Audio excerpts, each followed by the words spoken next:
In a world of confusion, where timelines collide and prophecy is misunderstood, a gateway is opening, a gathering unlike any other, where the prophets' voices echo once again. July 8th to 11th, 2026. Leaders, teachers, and seekers from across the nation will converge at Todd Hall Retreat Center near St. Louis for a journey through the eschatology of the prophets, Gateway to Fulfillment.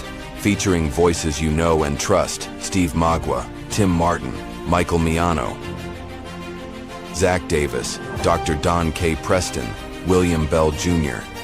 For 4 unforgettable days, you'll explore the prophetic scriptures, uncover the fullness of God's redemptive plan, and step into a deeper understanding of the fulfilled hope. Seats are limited. The gateway is opening. Register now at thewellchurchstl.com. Events, Conference 2026, July 8th to 11th, 2026, Todd Hall Retreat Center, Illinois. Don't just watch prophecy, step into fulfillment. Good afternoon and welcome to a Sunday afternoon chat on uncovering the secrets of the Bible. My name is Steve Magua, and I hope that you are doing very well. I welcome you very much to this Sunday afternoon broadcasts from Ask the Pastor here in St. Louis, Missouri. Let's begin first of all by can you type in wherever you are watching me from, who you are, just anything you want to tell me, as a feedback or just as an encouragement. Please go ahead and type in, tell me who you are, where you are. Let's fellowship. How was your service today? What was the word that came forth today? Hello there, Rosemary. Rosemary says, I can. She says, I can't keep up with you, man. Or you can't keep up with me. I'm just trying. I'm just trying there. So anyway, welcome, Rosemary. It is good to see you. So how have you guys spent your Sunday? How has it been? Any new things? Have you learned new things? Are you challenged? Are you growing? What is going on with you all?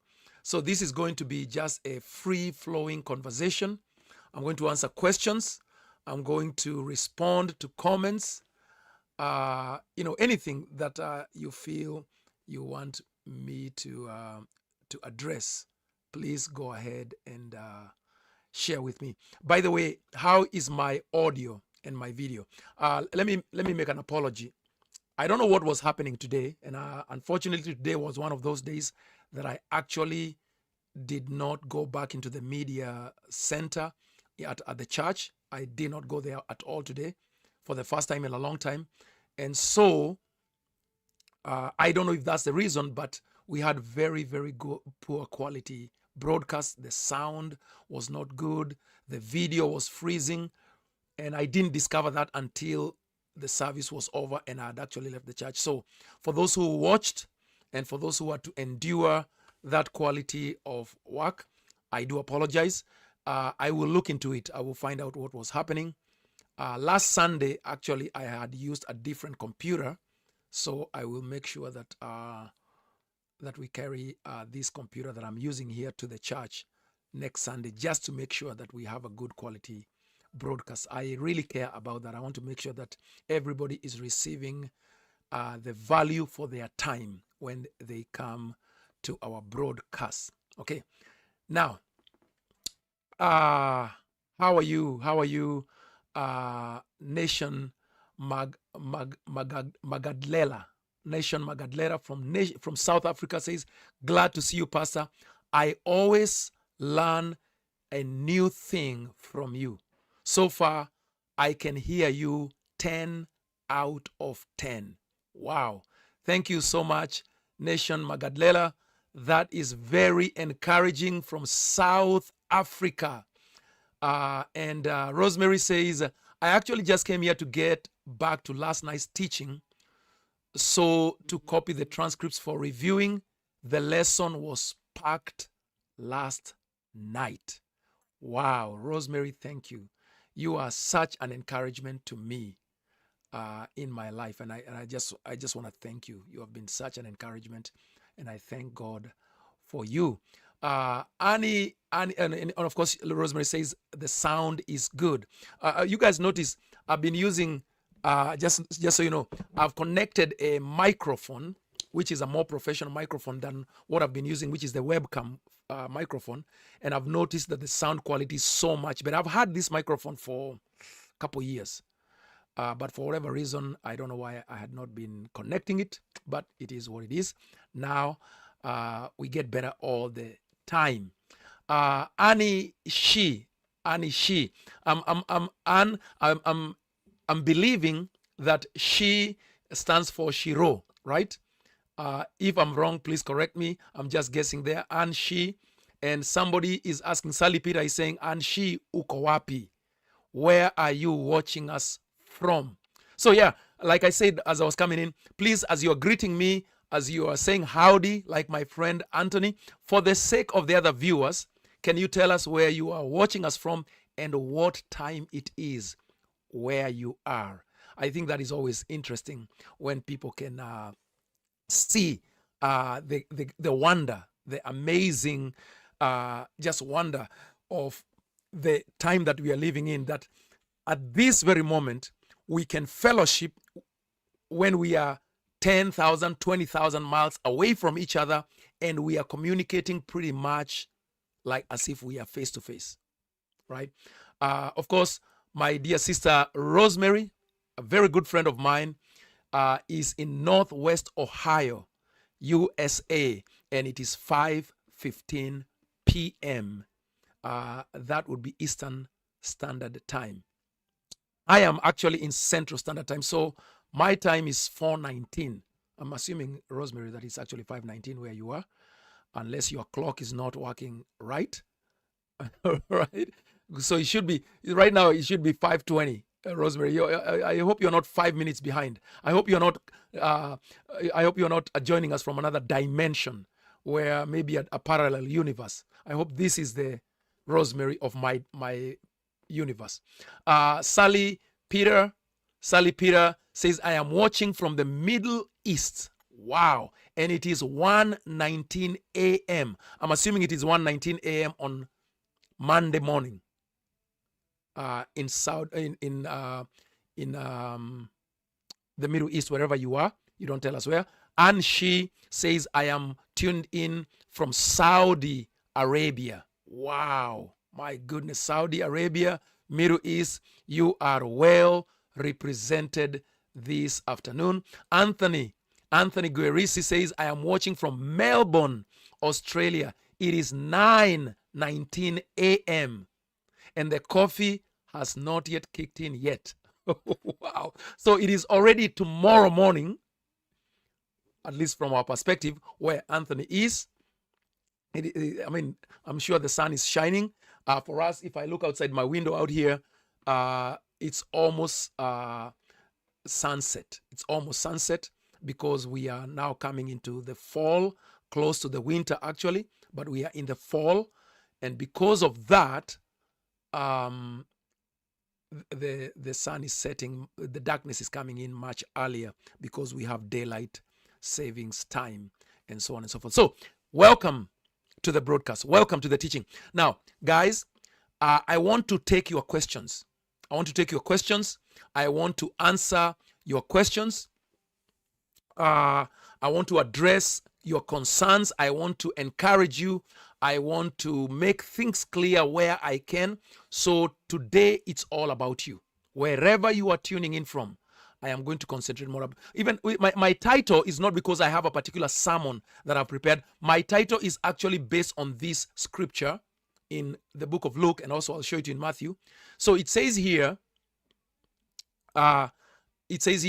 in Luke chapter 8, and when his disciples asked him what his parable meant, Jesus said to them, to you it has been given to know the secrets of the kingdom of God, but for others they are in parables. I want you to understand that what Jesus said to his disciples is also true for us, and actually more so than for them.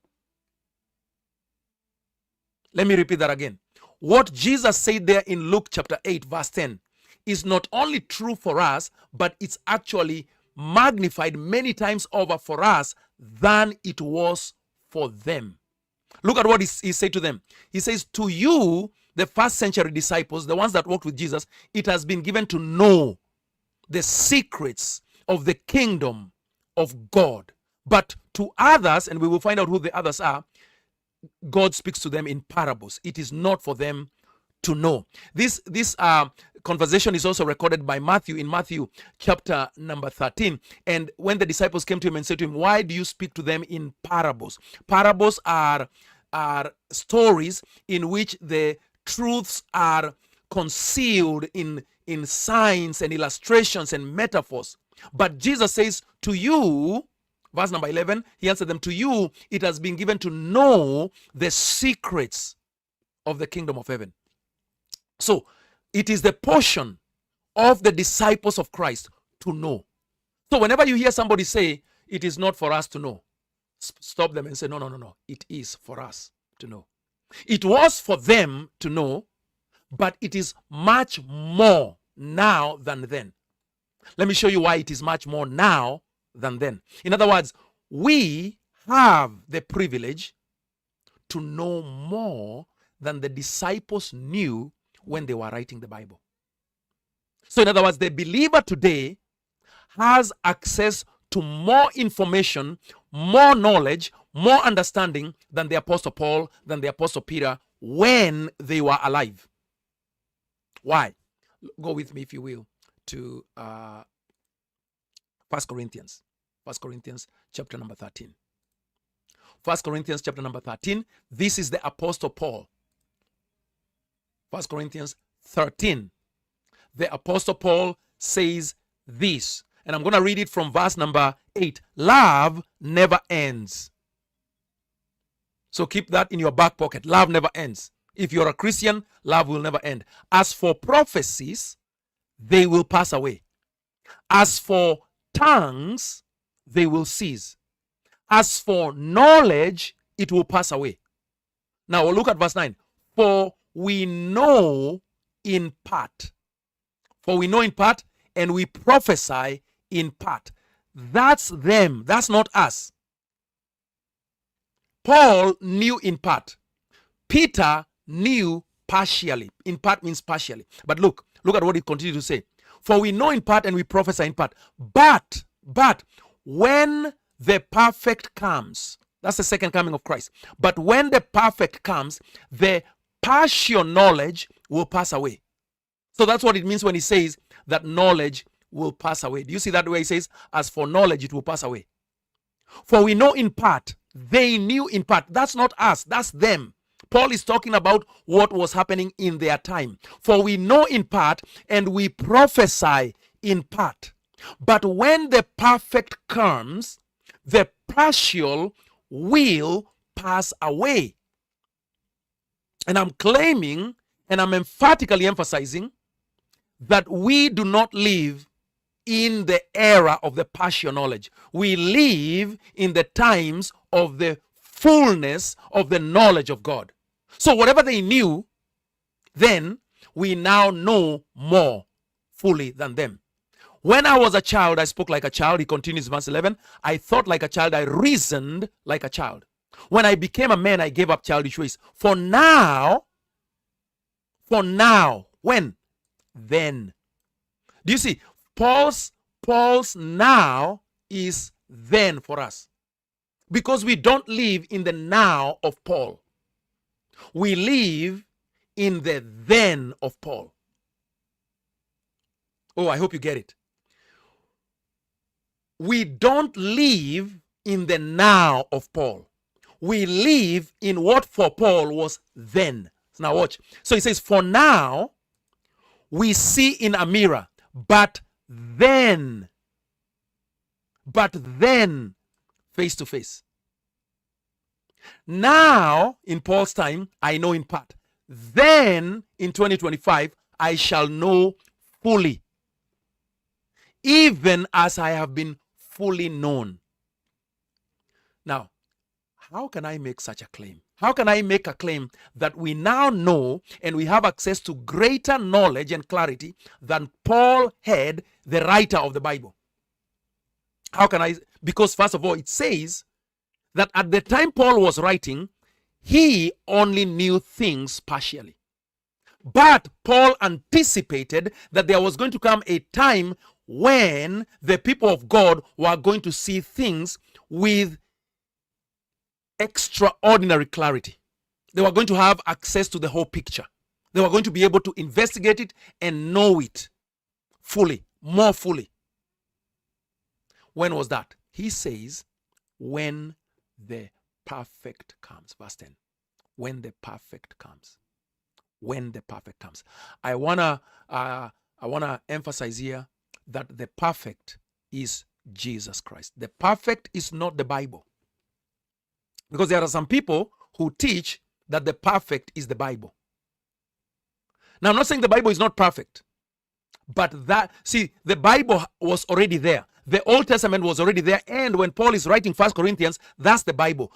But Paul is speaking about something that was still yet in his future, that would come in his future. And that is the second coming. At the time of the second coming, nothing would be left hidden. Everything that was partial would now have been fully revealed. And Jesus himself in Matthew tells us when that would be. So I want you to see where we are. Matthew 16, verse number 27 and 28. I know I teach on this verse almost every time. For the Son of Man is going to come. The Son of Man is the perfect one. For the Son of Man is going to come with his angels in the glory of his Father. And then, do you see the then there? Just like the then of 1 Corinthians 13. You see?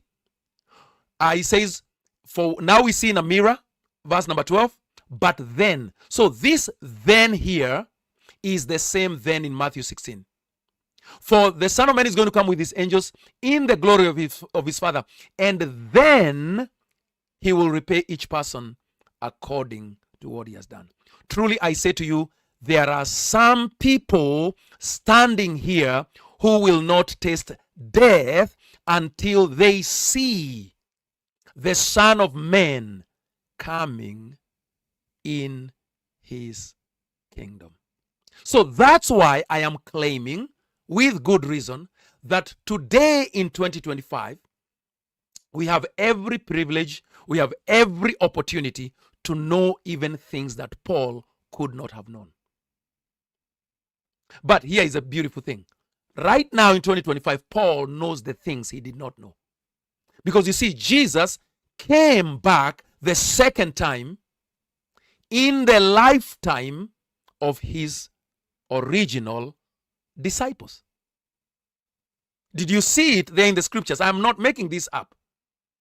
The second coming, the perfection of God, was fulfilled in the lifetime of some of the people that were standing there that day when Jesus was preaching in Matthew chapter number 16. Look at it again. He says, for the Son of Man is going to come.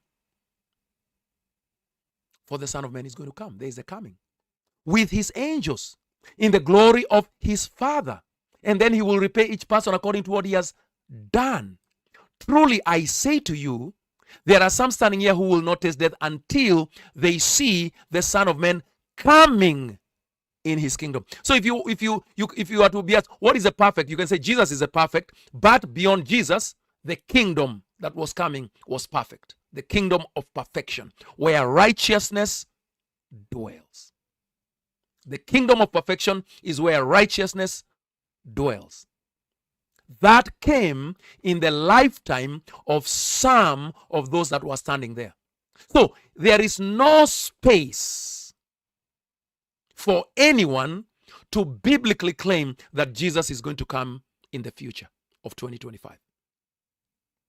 The second coming was future to Paul. The second coming was future to Matthew. The second coming was future to all the Bible writers.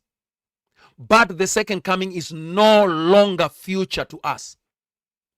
Because you see, it is their context that informs us of the timing of the things. It is not our context.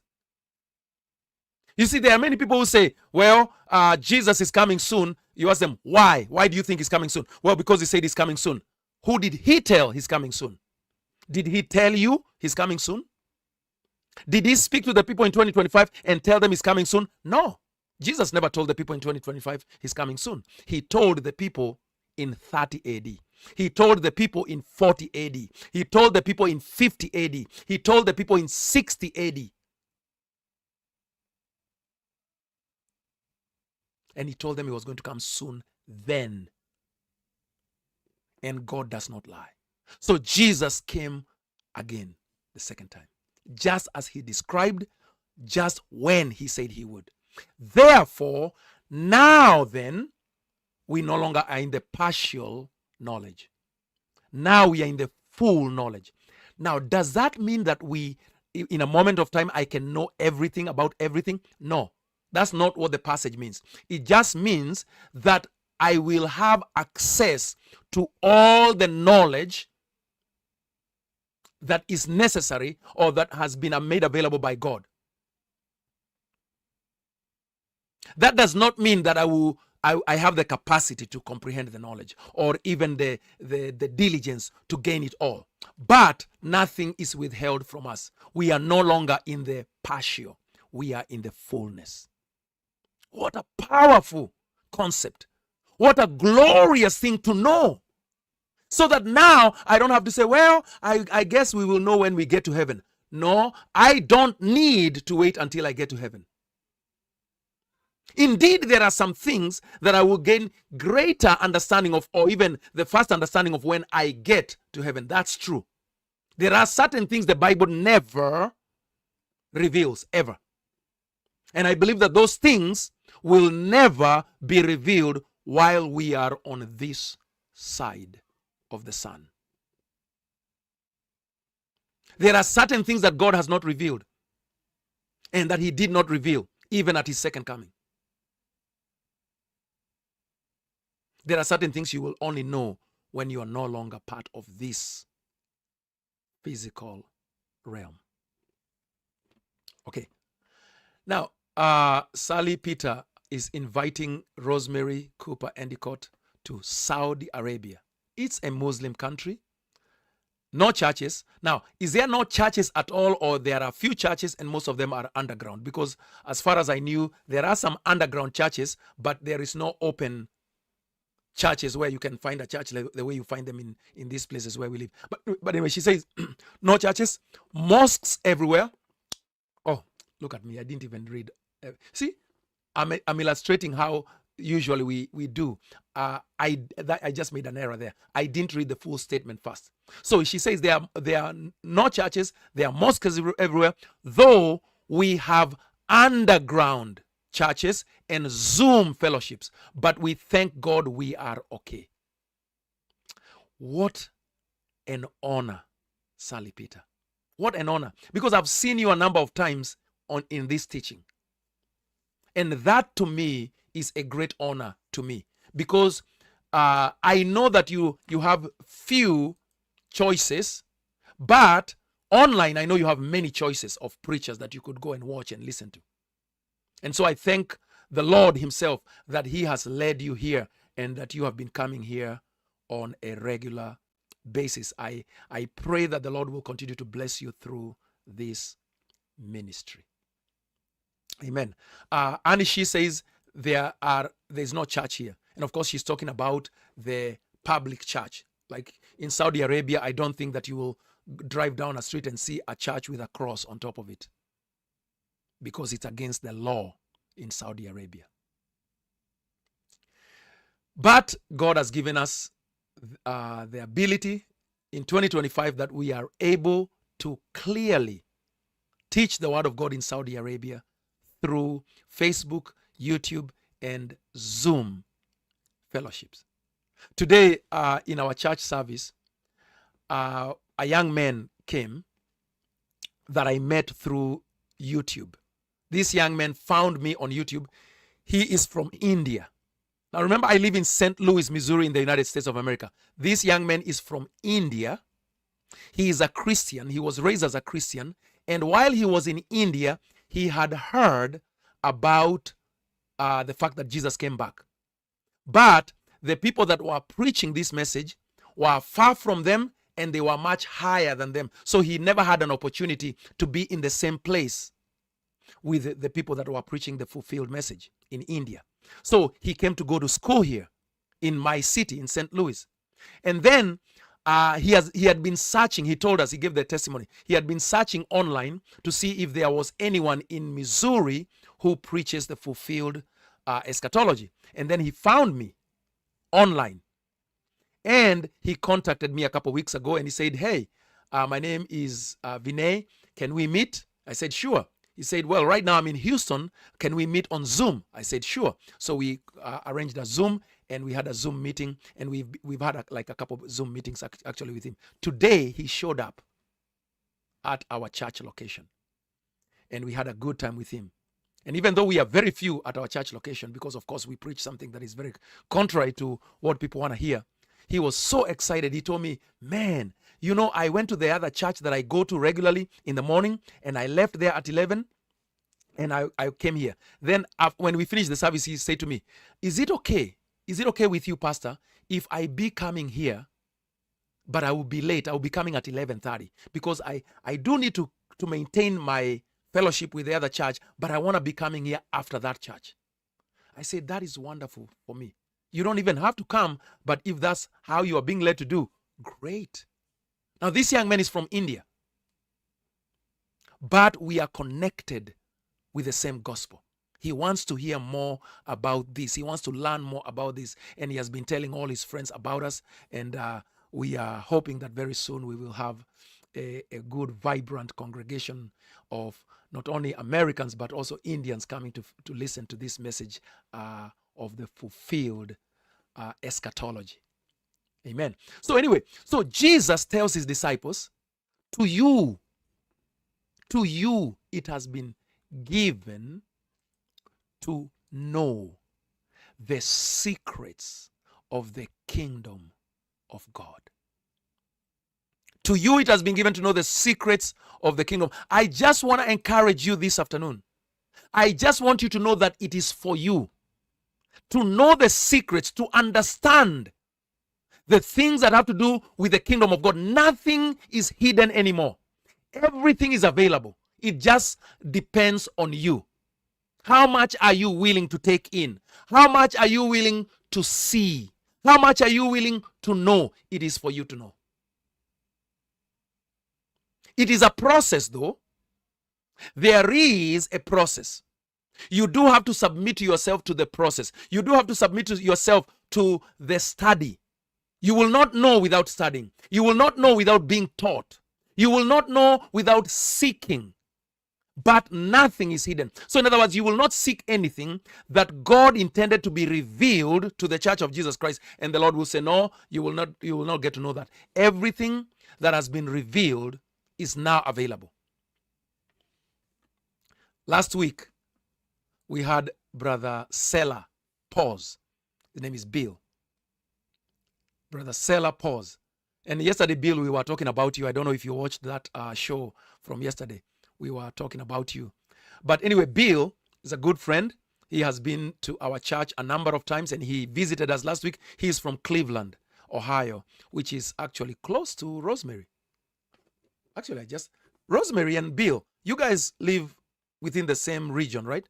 Do you get to see each other? Because I think Cleveland and where you are, Rosemary is pretty close to Bill. I don't know if you've ever met in person. I know you've met Jim, Rosemary, if you're still here. But anyway, it was so wonderful, Bill, to have you last week, you and your wonderful wife, Carla, to visit us and to encourage us. We were so just amazed and just encouraged. So, yes, Bill Bouncebane. You didn't know Bill Bouncebane is from your area? Look at this. I am a connector. My goodness. Yes, Bill, did you know that Rosemary Cooper Endicott, do you know that she lives there in Northwest Ohio too? Her and her wonderful husband, Mike. I hope that you guys know that. Yes. And you guys met in the conference last year. You were both here in St. Louis. Yeah, I know Bill loves you. Everybody loves you, Rosemary. You're so lovable. And of course, Bill himself is a ball of love. So you guys need to talk because you live in the same place. So now the church in Ohio is growing. You have Jim Fisher, you have Rosemary and her husband Mike. Now you have Bill. Hey, maybe you should start a church over there. And maybe if you guys start a church over there, every now and then you can be inviting me so that now I can have speaking engagements out of town. So that would be wonderful. So anyway, let's continue speaking about this thing. Does anyone have a question, by the way, that you want me to handle? Because I'll keep teaching. I will never run out of material to teach because every week. Yes, you did meet Jim at the conference too, Bill. Jim was here too. And of course, Jim was also at Montana, which you didn't make it to. So, and she says, Sally Peter, thank you for bringing me here. You are such a good friend to me in Christ. Now, let me ask you this. Anshi and Sally Peter, do you guys get to meet there in Saudi Arabia? Do you guys get to meet?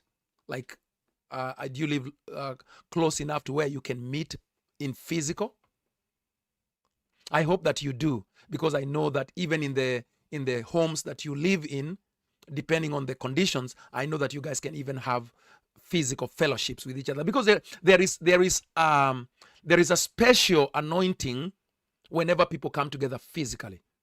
Not that there is a lack of anointing when we are meeting online like this, but I think that just even in human relationships, when I meet Bill personally and I can put my arms around him and I can laugh with him and shake his hand, there is something special about that.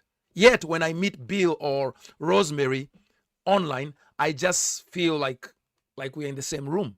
And the same thing with all of you. Judy Nderito, karibu sana. Judy, where are you watching us from? Where are you watching us from?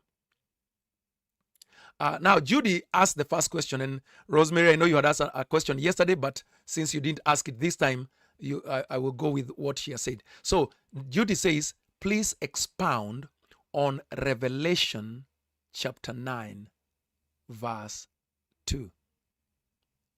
Please expound on Revelation chapter 9, verse 2. Now, Rosemary says, I'm wondering how safe it is for Saudi people communicating with us. Now, the way that it works in Saudi Arabia, if I'm not wrong, because we've done some ministry there too a couple years ago. If you are already a Christian, Rosemary, like if you go to Saudi Arabia, they will not limit you from in private from expressing your faith. Like if you're in your own home, they will not arrest you for, let's say, singing or worshiping in your own home. The only thing, the law in Saudi Arabia, as far as I know it, is that it is against the law to evangelize. It is against the law to go knocking doors and meeting people on the street and saying, as an adult is not allowed to share the gospel. Interestingly, the law in Saudi Arabia and in all Muslim countries allows children under 18 to share the gospel. So if your child who is under 18 goes to Saudi Arabia, they cannot be arrested for sharing the gospel with anybody on the street. But an adult will be arrested because it's against the law.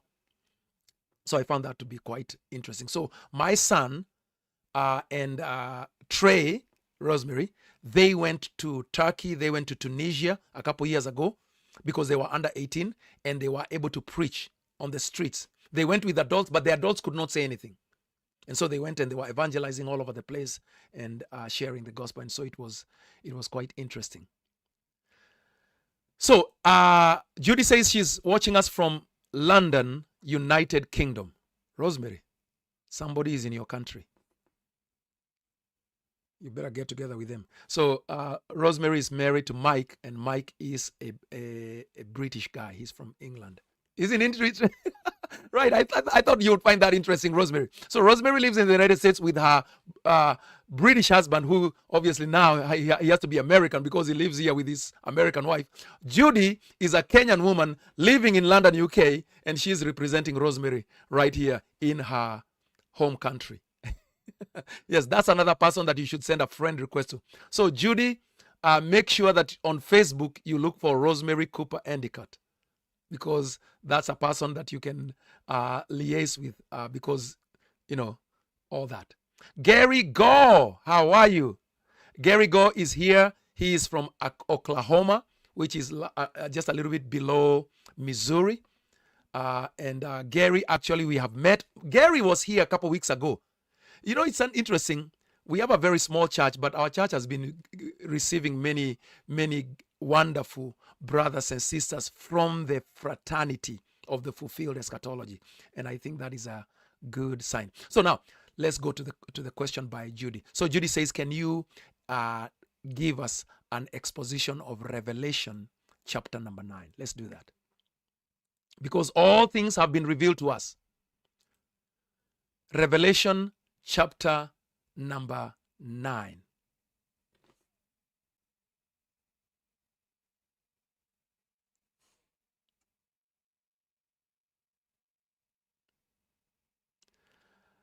And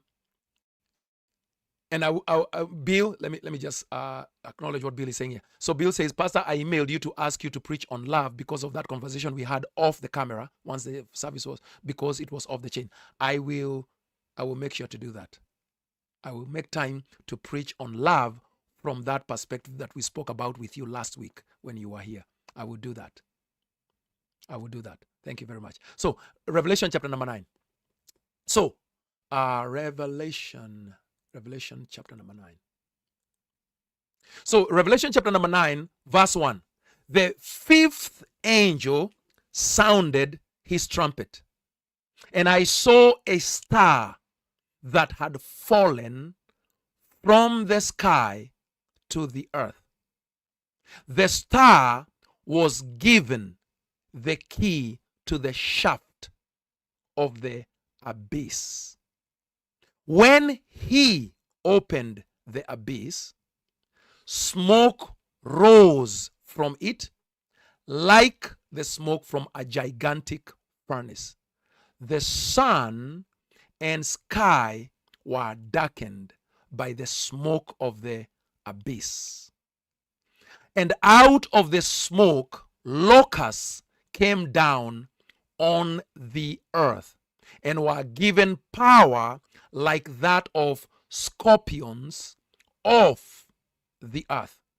They were told not to harm the grass of the earth or any plant or tree, but only those people who did not have the seal of God on their foreheads.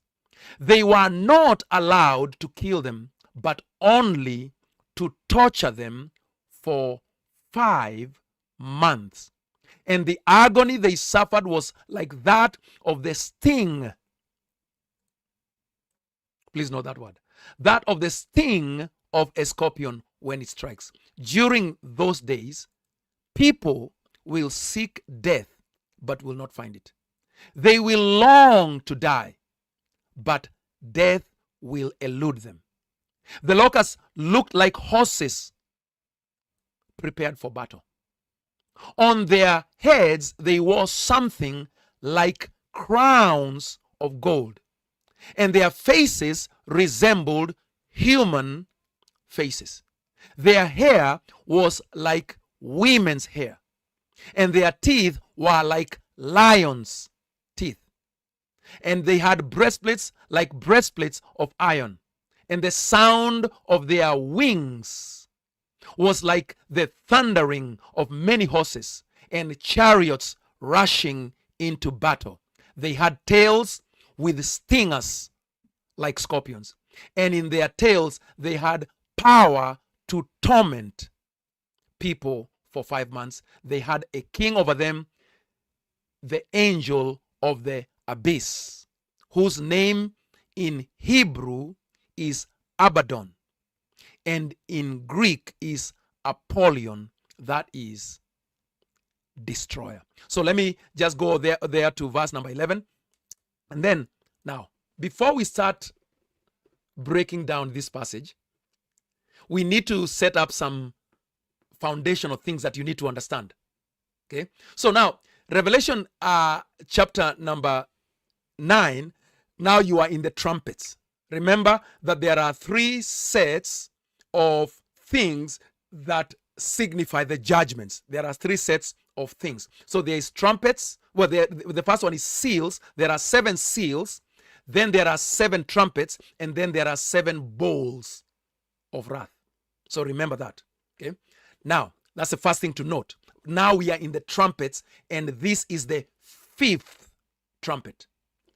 Now, secondly, we need to understand that Revelation is speaking about the final judgment.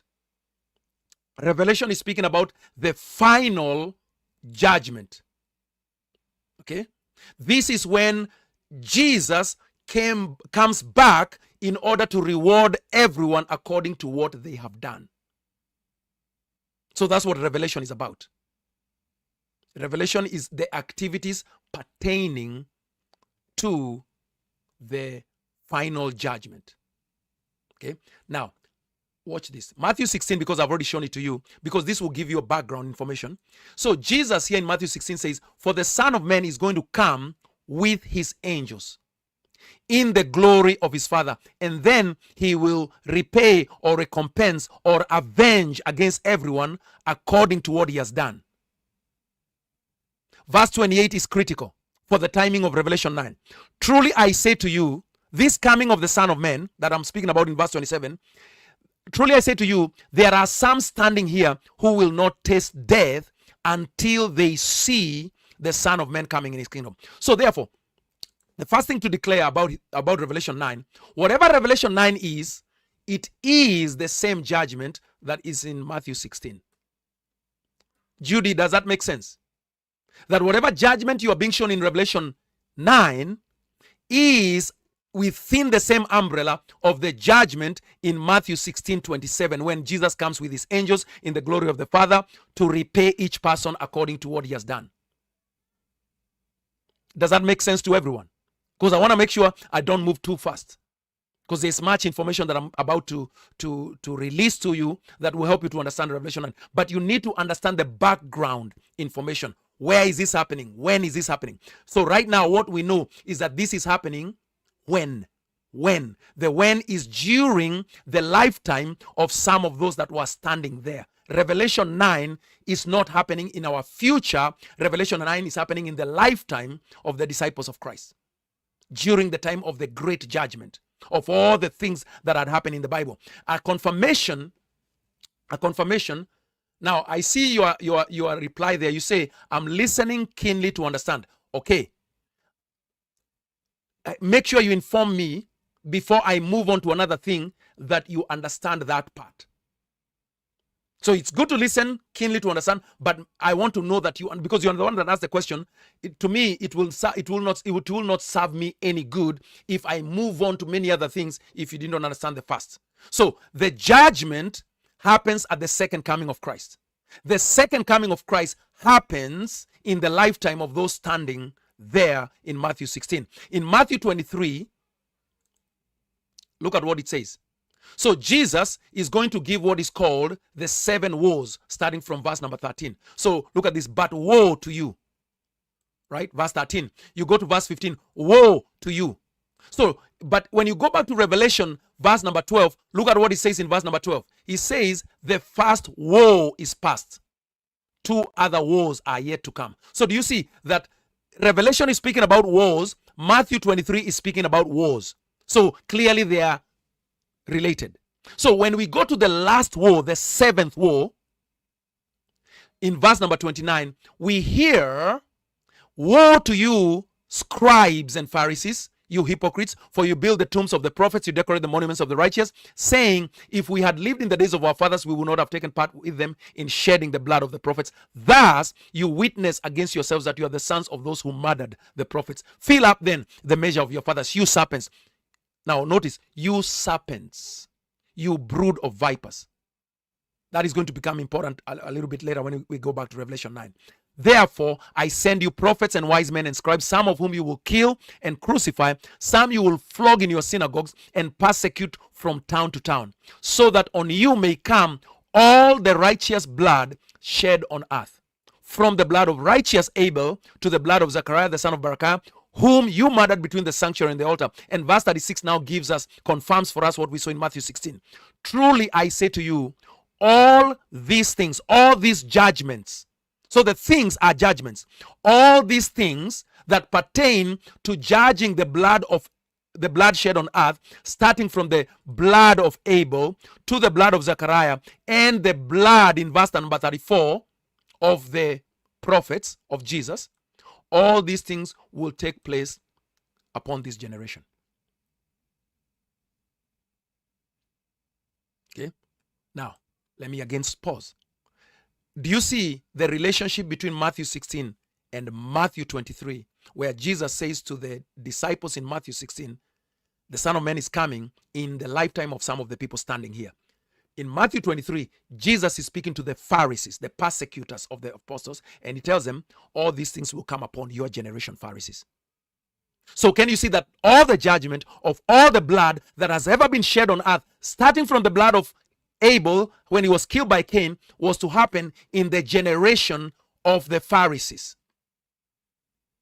So therefore, when John, the apostle of Christ, begins to write Revelation, talking about the final judgment and the activities, the 7 seals and the 7 trumpets and the 7 bowls, he is speaking about the same judgment in Matthew 16:27. He is speaking about the same judgment in Matthew 23:35 and 36. And now, having known that, then verse number 37 of Matthew 23 now will tell you where the judgment of Revelation is taking place at. Because I showed you when it is taking place. Now I'm going to show you where. Because all this is background information that has already been taught by Jesus and the prophets, so that by the time you read Revelation, you should already know Matthew. You should never read Revelation if you have never known Matthew. You should never read Revelation if you don't know Ezekiel, because Revelation is the last book. In other words, if you run to the last book, which is telling you, now this is how all of the things written in Genesis to Malachi, and all of the things written from Matthew to Jude, this is how they are all brought together. If you don't have the contextual information from Genesis to Jude, Revelation will make no sense to you. And that's why most people are confused by Revelation, because they are not understanding that in reading Revelation, you are simply being given the summary of the rest of the Bible. Revelation is the summary of all the things written in the rest of the Bible. So it tells you in verse number 37 about this judgment. He says, truly, all these things will come upon this generation. Then he tells you where. O Jerusalem, Jerusalem, the city that kills the prophets and stones those who are sent to it. How often I would have gathered your children under together as a hen gathers her brood under her wings, and you are not willing. See, therefore, behold, your house, the temple, the house is the temple. Your house, the house of God, is left to you desolate. So Jesus is saying, I am leaving. And after me, when I leave, even the Father will leave. And when the Father leaves later on in the generation, you guys are going to be in so much trouble. Because now all your enemies are going to come and surround you, and they are going to kill you. One last scripture before we go back to Revelation. This is the background context. Luke 21. Luke 21. So in Luke 21, verse number 5, while some were speaking of the temple, the house, how it was adorned with noble stones and offerings, Jesus said, as for these things that you see, the days are coming when there will not be left here one stone upon another that will not be thrown down. So Jesus declares the destruction of the temple in Jerusalem. Remember in Matthew 23:37, he just said, "Oh, Jerusalem, Jerusalem, the city that kills the prophets, your house is going to be desolate." In Luke 21, he says, that house, which used to be the house of God, will be utterly destroyed within the generation, as we've already seen in Matthew 16 and in Matthew 23. Now, I want to take you to verse number 20, because verse number 20 has a direct bearing to Revelation 9. But when you see Jerusalem surrounded by armies, then know its desolation has come. So the desolation he speaks about in Matthew 23, he says will happen when Jerusalem becomes surrounded by armies. Why? Then let those who are in Judea flee to the mountains.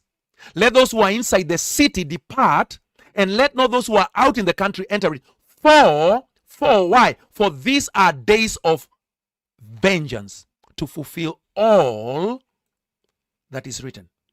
Do you guys remember what I just told you what Revelation is?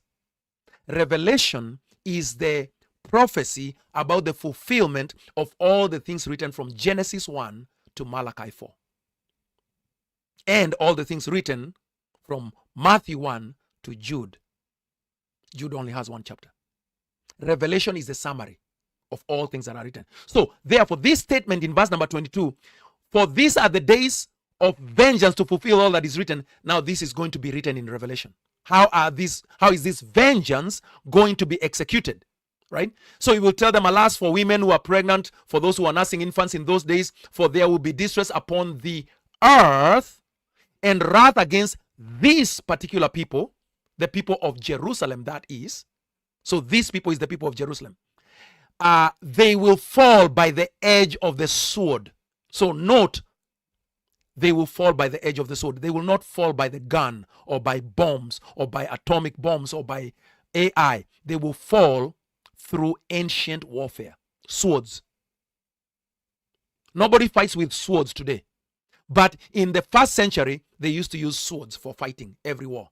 So they will fall by the edge of the sword, and they will be led captive among all nations, and Jerusalem will be trampled underfoot by the Gentiles. So these are the people destroying them until the times of the Gentiles are fulfilled. Now, watch what he says here in verse number 30. As soon as the fig tree and all other trees come out in leaf, you see for yourselves that, and you know that the summer is already near. Now, verse 31 and 32 are very critical. They confirm what we have already seen in Matthew 16, Matthew 23. So this is now the third confirmation of when this is happening. So also when you see these things taking place, you know that the kingdom is near. The kingdom of God is near. Truly, I say to you, this generation will not pass away until all of these things have taken place.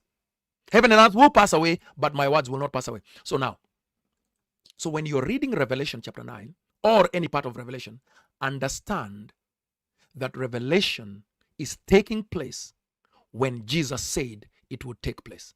And Jesus said the judgment for all the blood shed on earth since Abel in chapter number 4 of Genesis was going to take place in the generation of the Pharisees. So therefore, I can now tell you that Revelation 9 is describing the judgment that was taking place in the city of Jerusalem within the lifetime of Jesus' disciples in Matthew 16, within the lifetime of the Pharisees in Matthew 23, within the generation in which Jerusalem was to be surrounded in Luke chapter 21. I've spewed out a lot of stuff. Good stuff. When I say spewed, I'm not talking about vomiting. I've spewed out a lot of knowledge right there. Do you understand it? Because I know sometimes, because I come from Kenya, and because I first lived in Maryland and Baltimore, I learned how to speak fast. So sometimes I speak too fast.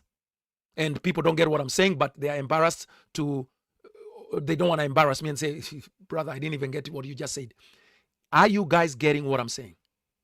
Is it clear? I need 10 or 20 people because I can see so many people watching. Can you please confirm that so far this makes sense? Because if it doesn't make sense so far, I need to go back I would rather repeat it 5 times until you see it. Because if you don't see it, then what kind of a teacher am I? What kind of a teacher am I? Because if I don't care that you understand it, then I am not a good teacher. Because I'm not here just to log in my hours and say, well, I preached for 45 minutes. Well, I did my job. That's your job. No. My job is not done until you see it. So, Judy says, I understand now. Gary says, yes, sir. Judy repeats and says, it is clear to me. And G says, it makes perfect sense. Very good. So if there is anybody there that it doesn't make sense to you, don't be embarrassed. It's a process to get to know these things. So now, let's now begin to read now the revelation. So he says the 5th angel sounded his trumpet. And I saw a star that had fallen from the sky to the earth. Now, I should have mentioned, but I can mention it right now, that the book of Revelation is written in a style of literature called apocalyptic literature. The word apocalypse, which is what Revelation is called, apocalypse means revelatory, something that unveils things. But apocalyptic literature by nature actually is written in symbolic fashion. So apocalyptic literature uses symbols, metaphors, idioms, picture words that the reader must be familiar with in order to understand what is being said. So apocalyptic literature does not immediately make things clear unless you already have the key to the map. Some of you remember when you were in school, we used to learn how to read maps, and they would always say, if you want to know how to read this map, you have to have the key. So now, one of the keys here, it says, I saw a star that had fallen from sky to earth. So now, what is this star? Is this talking about a star? Because what is a star? To get you to understand what a star is in 2025, the closest star to the planet Earth is the sun. The closest star is the sun. Beyond our solar system, within our galaxy, there are at least, they say, 400 million plus stars, the ones they have been able to identify, over 400 million stars. A star in the natural is a very huge planetary body that is burning some type of energy and giving off not only heat but light. So we see stars at night. But the sun, we see it because it's close enough to us to where the sun's light, as it's burning up, is so bright that we can see it during the day. But the other stars, we see them at night. But John is not talking about that kind of star. He already has introduced in chapter 1 of Revelation what stars are. So let's go back to Revelation chapter 1. We are going to come back here real quick. In Revelation chapter 1, from about verse 11, actually, we are going to pick it up at, yes, let's just pick it up at verse 12. He says, I turned to see the voice that was speaking to me. And when I turned, I saw 7 golden lampstands. And among the lampstands was someone like a son of man, dressed in a robe reaching down to his feet, and with a golden sash around his chest. The hair on his head was white like wool, as white as snow, and his eyes were like blazing fire. His feet were like the sound of rushing waters. His voice, rather. In his right hand, now here it is, in his right hand, he held 7 stars. Now, I want you to see what he says the stars are. Okay, so we are going to go to verse number 20. The mystery of the 7 stars. Now, I'm not saying that the star in Revelation 9 is this one. This begin to tell you what stars mean in Revelation. So the mystery of the 7 stars, verse number 20, that you saw in my right hand, and of the 7 golden lampstands is this. So here he gives us the first definition of stars within the context of Revelation. The 7 stars are the angels, and you can see a footnote there, an E means messengers. The word angel simply is angelos in Greek. It is messengers. People sent. Someone sent. So the 7 stars are, the better translation would be, the 7 stars are the messengers of the 7 churches. The messengers of the 7 churches, and the 7 lampstands are the 7 churches. So Jesus already informs you that stars are people. Stars are people. Stars are not supernatural divine beings from another dimension. They could be, but that's not how they are being used here. He already tells you that the stars are 7 messengers in the 7 churches. Traditionally, almost all scholars agree that the 7 stars, the 7 angels to the 7 churches, are the 7 bishops that were over the churches of Ephesus and Pergamos and Thyatira and Sardis and, Philadelphia and Laodicea and so on and so forth. They were people in the churches, pastors, bishops, elders. Whoever was in charge of the church of Ephesus was the star of Ephesus. So that's the first line of trying to understand, what do you mean by I saw a star fall from heaven? Obviously, the stars of Jesus Christ don't fall. If you run over to Revelation chapter 12, which is beyond Revelation 9, you are told something else about these stars. Look at this. He says, a great sign appeared in heaven, a woman clothed with the sun and the moon under her feet, and a crown of 12 stars on her head. So there's this woman. She is dressed with the sun. The moon is under her feet, but she has a crown. She is a queen, but her crown is bejeweled with stars, and there are exactly 12 of them. But another sign appears.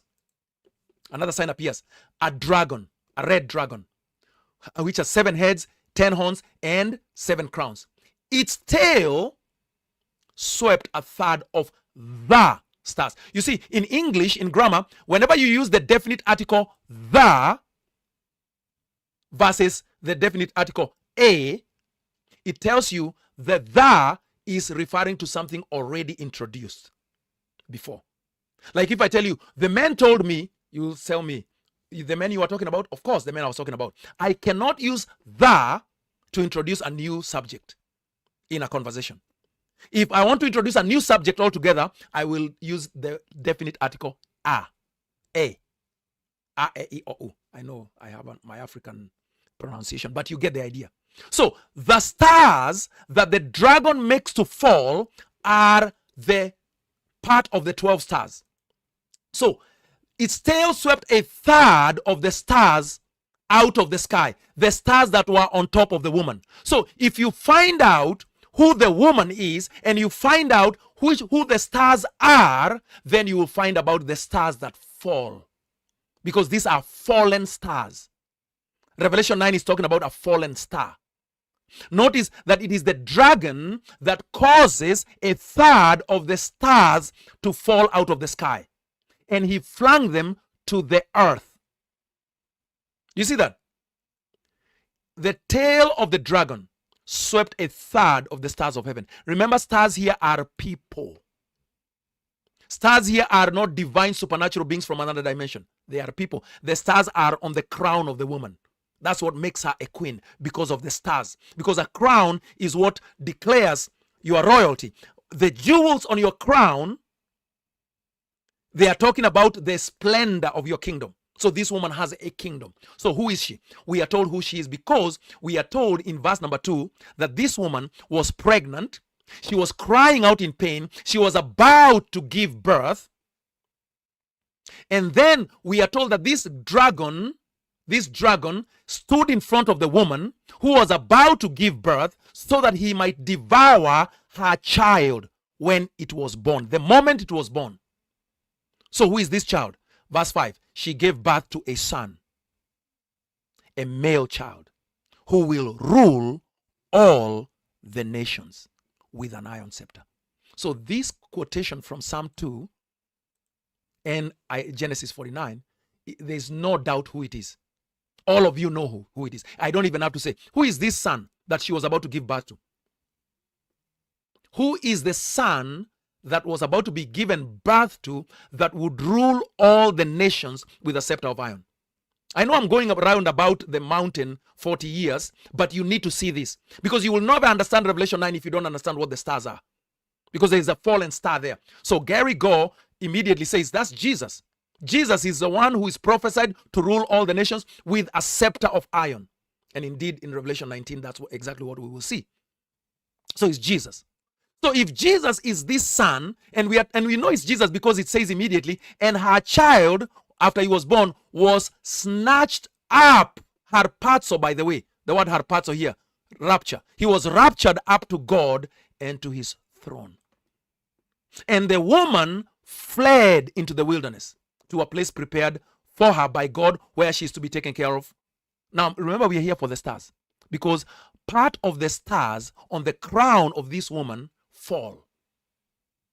Part of the stars of this woman fall, and this is caused by the dragon. Now, who are these stars? You will find these stars in Genesis chapter 37. We are still in verse 1 of Revelation 19. I hope it is not too much. I hope it is not too slow. Genesis 37 tells you what the stars are. Genesis 37 verse number 9. Then he dreamed another dream, and he told it to his brothers and says, behold, I have dreamed another dream. Behold, the sun, the woman was dressed in the sun. The moon was under her feet. And the 11 stars, the woman had 12 stars on top of her crown. Don't you love the word of God? Don't you just love that all things have been revealed to us? All things. There is nothing left that is not revealed to us. It is given to you to learn, to understand, to comprehend the secrets of the kingdom of God. It is given to you. I want you today to own it. I want you today to make a decision in your mind and in your heart, because you have to make the decision. You have to tell yourself, and you have to convince yourself, it is for me to know. What Pastor Steve is teaching right now, I should know it like the back of my hand, because this is my inheritance. This is mine. This is what I inherited. This is what Christ died for. It is yours. So don't sit there saying, oh, Pastor Steve, you have such a revelation. No. It's yours. I am an official in your kingdom. I am simply telling you what you own in your bank account.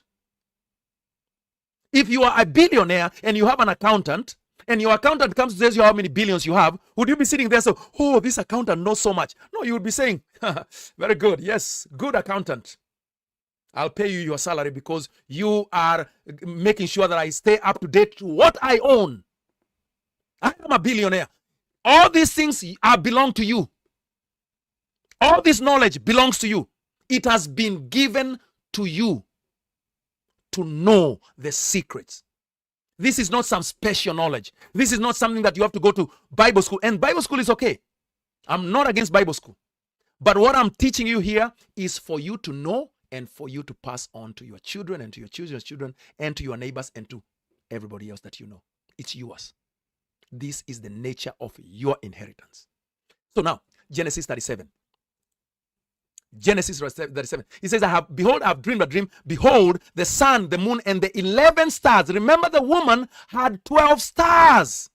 Do you remember that? The woman had 12 stars. But the dream has 11. Where are you? Genesis 37. Behold, the moon, the stars, and the moon, the sun, the moon, and the 11 stars were bowing down to me.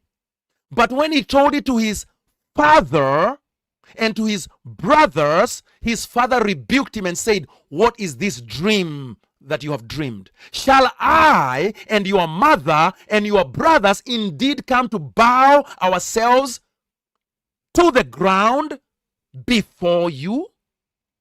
And his brothers were jealous of him, but his father kept the saying in his mind. And of course, Joseph gets sold by his brothers almost immediately after that.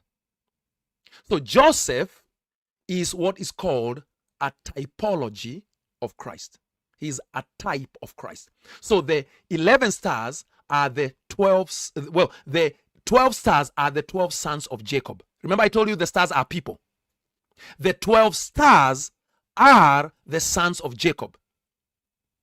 The 12 stars are the sons of Jacob. But one of the sons of Jacob, one of the stars of Jacob, was going to become greater, not only over his brothers, he was going to become greater than his father and his mother and his brothers.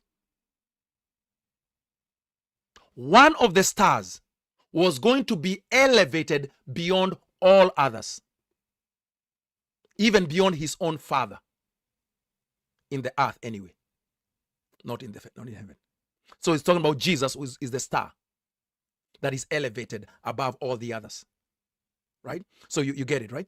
So now, therefore, because now we know that stars are 12 and one is going to be exalted above all the others, you also need to know that one of the stars is also going to fall. Well, actually, a third of the stars are going to fall, but they are going to fall because of one. So now let's go back to Revelation chapter 9. So, therefore, when you read verse 1, the fifth angel sounded his trumpet, and I saw a star that had fallen from the sky to the earth. It is one of the 12.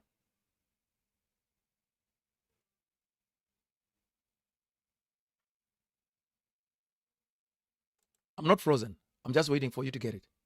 It's one of the 12. It's one of the sons of Jacob. And it is not just any old star. It is the one that causes all of them to fall. This star is the one that causes. So this star is the dragon. So there are 12 tribes. I hope you know them. Jesus comes from the tribe of Judah. When the Israelites came out of Egypt, I'm just reminding you this one, I'm not going to take you to the reference because I don't want to take too long. When the Israelites came out of Egypt from the captivity, and they were passing through the land of the Moabites, the king of Moab, Balak, wanted to curse the Israelites, the 12 sons of Jacob. Jacob is already dead, so the stars are now on the move. So he hires a wizard, a false prophet, Balaam, to curse them. But Balaam is unable to curse them because every time he opens his mouth, God puts his words in the mouth of a false prophet. So, by the way, false prophets can also speak truth. So just because somebody's speaking truth, don't assume that they are true prophets. Balaam is a good example. The Lord put his word. Because if you're going to use my name, I'm going to put my word in there too, as you are lying to them. So Manasseh and Ephraim, yes, they are in there because they are the sons of Joseph, right? They are half tribes. They are half tribes. So they take the tribe of Joseph and they split it in two. But anyway, so that's the tribe of Joseph. So Balaam, when he was trying to curse Israel, he is given a word and he's told, I see a star. Not near. It is very far. But this star will rise in Jacob. And this star will become brightest of all.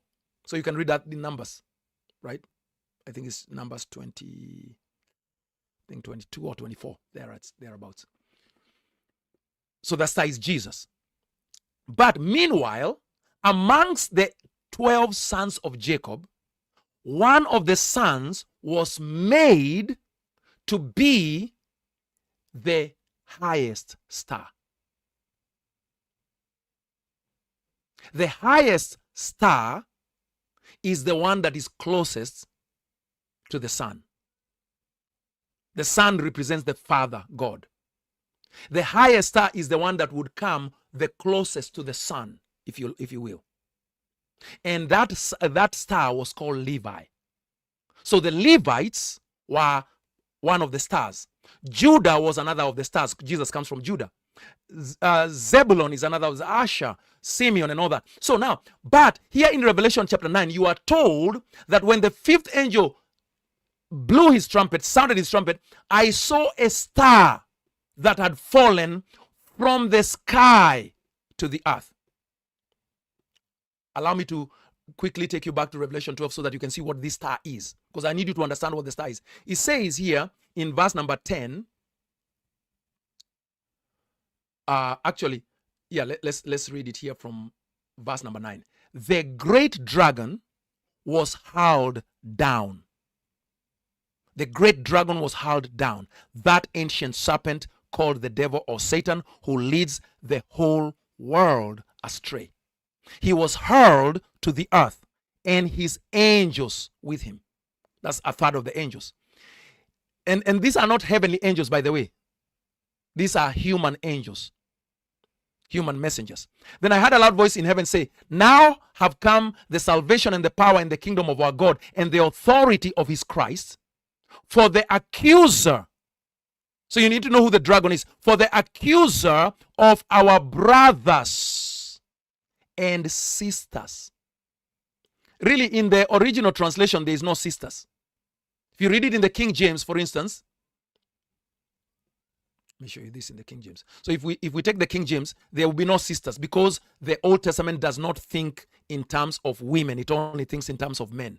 So if you go to verse number 10 here, it says that I had a loud voice saying, where is it? Yes. Now is come salvation and strength and the kingdom of our God and the power of his Christ, for the accuser of our brethren. Brethren are brothers. The 12 sons. So among the 12 sons, one of them is going to betray them. For the accuser of our brethren is cast down, which accused them before our God day and night. Now, what is the meaning of this?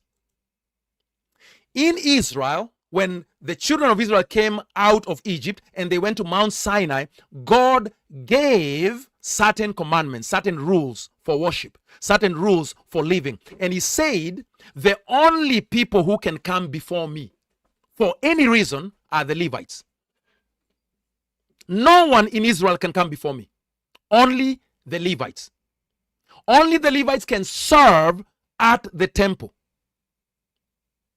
And among the Levites, only the sons of Aaron can enter the holy place. And amongst the sons of Aaron, only the oldest one, the high priest, can enter into the Holy of Holies. That one must wear an ephod, a priestly garment, and he must wear a crown that says holy to the Lord on his forehead. By the way, somebody was asking me today, can you explain 666? 666 is the opposite of holy to the Lord. 666 means filthy to the Lord. That's what 666 means. It's a gematria of wickedness, blasphemy. So he had to wear this turban with a golden identity thing on his forehead.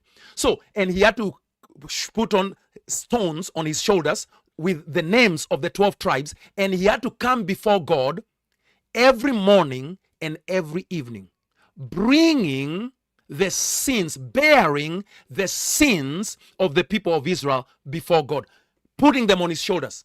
He was to be the sacrificial lamb on behalf of his brothers. So he would come before God and say, Father, I have sinned. He's bearing the sin of the others. He says, Father, I have sinned. Can you forgive me? And the father would say, what have you brought? Well, I have brought a goat. I have brought a bull. And God would receive the sacrifice of the high priest on behalf of the others.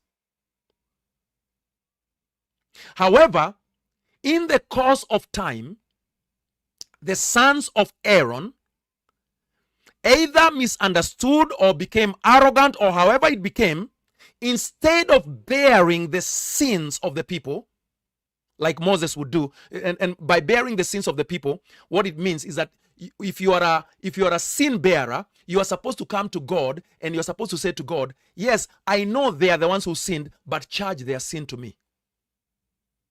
Let me stand in their place. If anyone has to suffer, Lord, let me suffer for them.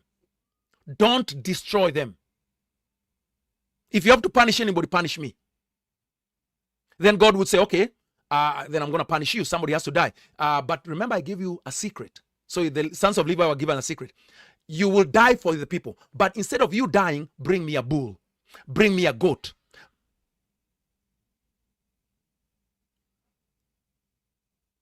Bring me a sacrifice.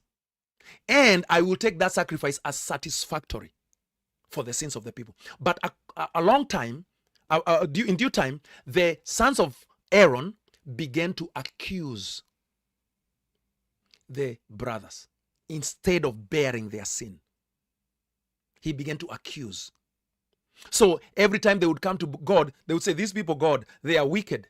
They need to die. You need to punish them. They began to accuse the brothers day and night. So the Pharisees and the Sadducees in the time of Jesus walked around Jerusalem and walked around the countryside looking for a sinner. Lord, we found this woman. She was committing adultery. What does the law say? Well, what does the law say? Jesus asked. Well, the law says she must be stoned to death. So the Pharisees were supposed to be sin bearers. They were supposed to be lifting the burden off of the people, putting it on their shoulders and going before God and saying, God, here I come with this sin that is on my shoulders. Will you receive a sacrifice and forgive the people? And you see, bearing sin is a very painful thing. So they were accusing their brothers before God day and night. Morning sacrifice, evening sacrifice. Morning sacrifice, they were never bearing the sin. That's why God had to replace them with a greater high priest, because the greater high priest comes to his own brothers, John chapter 1, and his own brothers do not accept him, but as many as did receive him, he declares, you are the sons of God. And even on that day, when Christ goes to the cross, he says, Father, forgive them. Let it fall on me. Don't punish them. Punish me. He is like Moses. Moses was faithful in all the house of God. Jesus was a faithful son. Moses was a faithful servant. Jesus was a faithful son. He was willing to die for his brothers. Not only was he willing, he did. He died for his brothers. But the high priest of Israel, Caiaphas, was not interested in dying for his brothers. He was only interested in manipulating the position that he had to oppress and extort his brothers. That's why when Jesus comes to the temple, he takes a whip and he whips the people, because not the people themselves, he whips the merchants, because he says, you have turned the house of my God into a house of merchandise. This is supposed to be a place of mercy. This is supposed to be a place where people are forgiven and given mercy, but you have turned it into a place of manipulation and extortion. So when you hear about the dragon is not some angel in heaven. The dragon was the high priest of Israel. So now, hopefully, I cannot extend it beyond that. Just, I hope that you can see, I am not just speculating that the dragon was the high priest. I am telling you, the dragon was the high priest. He was the star that fell from heaven in Revelation 9. So I saw a star fall from heaven unto earth. He's talking about the fall of the high priest at the cross of Christ. So this star fell when Christ was elevated. Because there can only be one high priest before God at any single time. When Jesus died on the cross, the day that Jesus died on the cross is when the high priest of Israel fell from God's favor. And Jesus was exalted in God's favor. He was exalted to the highest place. So the one star fell while the other star was climbing up. So Jesus climbed, the high priest fell. The high priest and his angels, they were cast out of the Holy of Holies. They were cast out of the holy place of God. So when he fell to the earth, look at now verse number 2. So, and to him was given the key to the bottomless pit.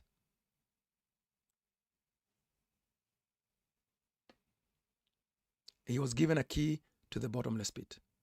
And he opened the bottomless pit. Now, there is a double entendre happening here. So the high priest falls, right? And by so doing, he now opens up the sequence of judgment. But also, when Jesus was crucified, he fell.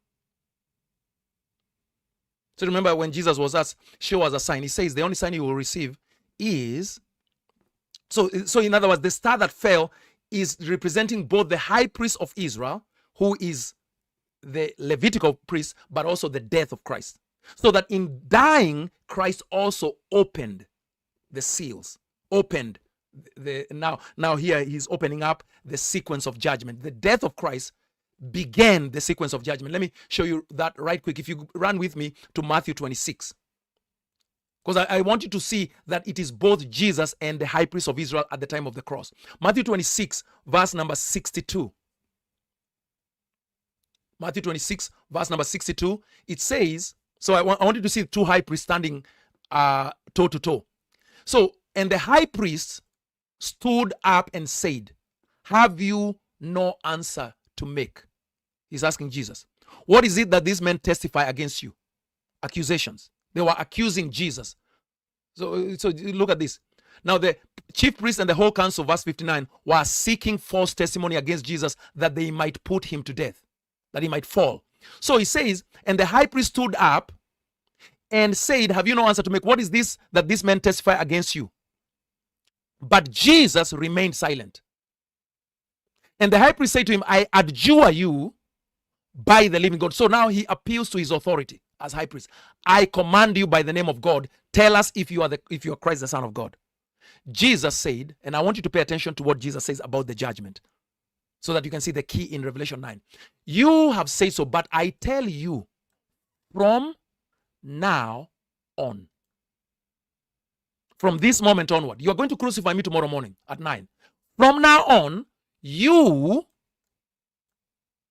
dragon men, will see the Son of Man seated on the right hand of power and coming on the clouds of heaven. So do you see the transition of power? He says, you're about to send me to my death, right? You think you are doing something wonderful. But in fact, you are damning yourself. You are facilitating your own fall. I will fall tomorrow, but I will rise on the third day. You will fall tomorrow, you will never rise again. And as you are falling, well, first of all, because I'm the one who is going to fall fast, Jesus says, when I fall, I am going to go to the abyss. So look at Revelation 9. What happens? The star that falls from heaven goes to the bottomless pit, which is Hades, which is Sheol. This is where the dead are. So Jesus falls there. And in there, he opens the bottomless pit. And he opened the bottomless pit. So notice that this is a double entendre, because the actions of the high priest caused the bottomless pit to be opened. Colossians chapter number 2. Look at this. Colossians chapter number 2 tells you the actions of the high priest, what they did by crucifying Christ. So Colossians 2 is going to be found in verse number 15, but you want to start at verse number 13. He says, and you, talking to the Colossians, were dead in your trespasses and the uncircumcision of your flesh, God made alive together with him, having forgiven us all our trespasses, by canceling the record of the debt, by canceling the accusations of the Levitical order against us, that stood against us. The record of debt was kept by the high priest. The record of debt was kept by the Levitical priests at the temple. By canceling the record of debt that stood against us with its legal demands, that's the law, these he set aside, nailing it to the cross. He disarmed the rulers and the authorities, and he put them to open shame by triumphing over them in Christ, in him. The NIV also puts it very, very well. It says here in this verse, it says, and having disarmed the powers and authorities, he made a public spectacle of them, triumphing over them by the cross. Right now. So now he opened the bottomless pit. So whichever one you like, you can choose to say the high priest opened it or Christ opened it. It's happening at the same time in the transition. Christ goes to the bottomless pit. He rises up on the third day. And in rising up on the third day, he opens up the meaning of the bottomless pit. Death. And there arose a smoke out of the pit. So remember, all these are symbols. As the smoke of a great furnace. So what is he trying to communicate here? As the smoke of a great furnace. In Matthew 13, I want to show you the great furnace. So all these things are already written. Revelation is just a summary. In Revelation 13, there's a parable that is given. It's called the parable of the weeds. Okay, this one here. He put another parable before them. The kingdom of heaven may be compared to a man who sowed good seed in his field. So I'm not going to read the whole parable just for the sake of time. But what happens is, he says, an enemy has done this. You remember the weeds were planted. So they asked him, so should we go and uproot them, the weeds? He said, no. Lest in gathering the weeds, you uproot the wheat along with them. Verse 30, let them grow together until the harvest. And at the harvest time, I will tell the reapers, the harvesters, gather the weeds first and bind them in bundles to be burned, but gather the wheat into my barn. Okay.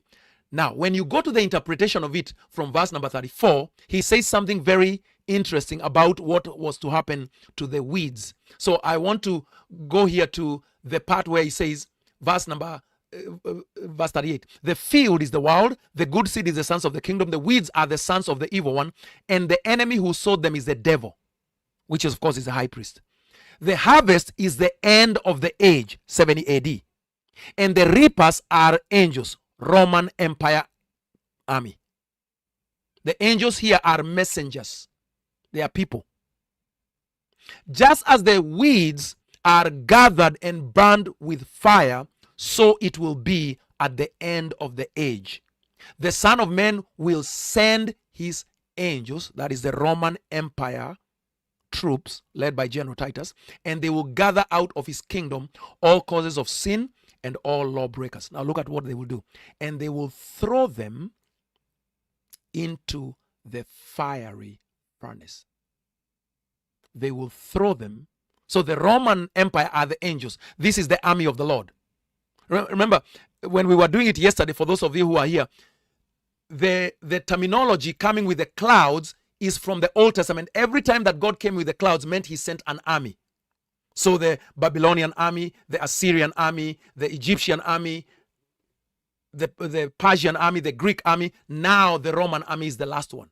It's the seventh kingdom, the sixth kingdom, really. So he will throw them into the fiery furnace. In that place, there will be weeping and gnashing of teeth. The fiery furnace is Jerusalem burning in 70 AD. And just to confirm that, if you go to Matthew 22, you will see the same. These are parables, but parables are meant to be understood by the wise. So he says there's this wedding feast, and there are these people who are invited to come to the wedding feast. They don't come, they refuse to come. They are all in the Old Testament, by the way. So he says, but they paid no attention, verse 5. They went off, one to his farm, another to his business, and the rest seized his servants, treated them shamefully, and killed them, including Jesus. The king was angry, and he sent his troops. That's what I showed you. And he destroyed those murderers and burned their city. Right? Now, let's skip a little bit further. He says, the king said to the attendants, bind that man, hand and foot, and cast him into the outer darkness. In that place, there will be weeping and gnashing of teeth. It's the same story, like in Matthew 13. It's Jerusalem in 70 AD. The weeping is because they have lost the kingdom. The gnashing of teeth is anger. That's gnashing of teeth. So weeping is crying, oh, but they cannot get it back. Their gnashing of teeth is because they are angry, like dogs. Okay, so you have to understand the terminology being used. Weeping versus gnashing, both are being done by the same people. They are very angry, but they are also very sorrowful, like Esau. Esau was weeping for losing his birthright, but he was also raging mad. He wanted to kill Jacob. And so Jacob had to flee. So now, you come back here. He says, he opened the bottomless pit, and there arose a smoke out of the pit as the smoke of a great furnace. So this is a reference to the burning of Jerusalem. And the sun and the air were darkened. Who remembers yesterday what we said air is? Does anybody remember? Yesterday we were in the last broadcast. What does air refer to? It's a symbol. Is it talking about the atmosphere, oxygen, hydrogen, argon, helium? No. Air is the spiritual structures, the spiritual environment. So in this case, the Old Testament spiritual setup. That's the air. So that's why the high priest was the prince of the power of the air. He was the prince of the Old Covenant. Remember, a prince is not the king. A prince is one of the sons of the king. The prince of the power of the air is one of the sons of the king. The king is God. His sons are the 12 tribes of Jacob. The high priest of Israel is the leader of the Levitical tribe. But he is also the prince among all the 12, because he's the one who is given the privilege to come into the Holy of Holies, to represent the others. That's why he's the prince of the power of the air, whom the sons of disobedience were following. Ephesians chapter 2, verse number 2 and 3, and so forth, so on and so forth. So anyway, so it says, so now the sun and the air were darkened for reason of the smoke of the pit. Matthew 24. So you need to understand what time this is in the progression of the judgment. So in Matthew 24 verse 15, you have something here called the Great Tribulation. So when you see the abomination of desolation spoken of by the prophet Daniel standing in the holy place, remember, only Levites, only the sons of Aaron rather, can go into the holy place. The abomination of desolation takes place in the holy place. So this is the sin of the sons of Aaron that causes wickedness to penetrate the inner sanctum of the temple. So because of this wickedness and filthiness, when it is in the temple, God's presence is now going to depart from Jerusalem, from the temple. And then when you see this, Jesus tells his disciples, let those who are in Judea flee to the mountains, because they have stirred up the wrath of God. They have gone and urinated and pooped inside his bedroom. The holy place is really like the living room. So they are pooping in the living room because he's away. And then he hears, somebody reports, do you know what they are doing in your living room?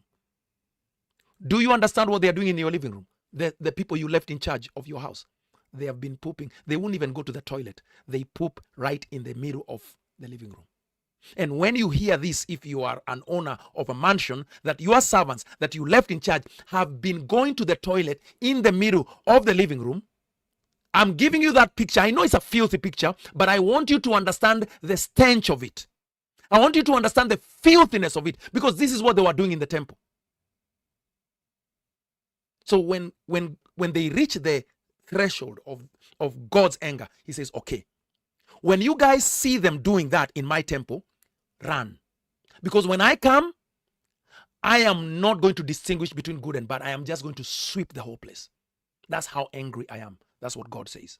So therefore he tells them, listen, when you see the stench of the abomination of desolation that was spoken of by the prophet Daniel, that has to do with the temple in Jerusalem happening, flee from Judea. Go to the mountains and stay there until it is over.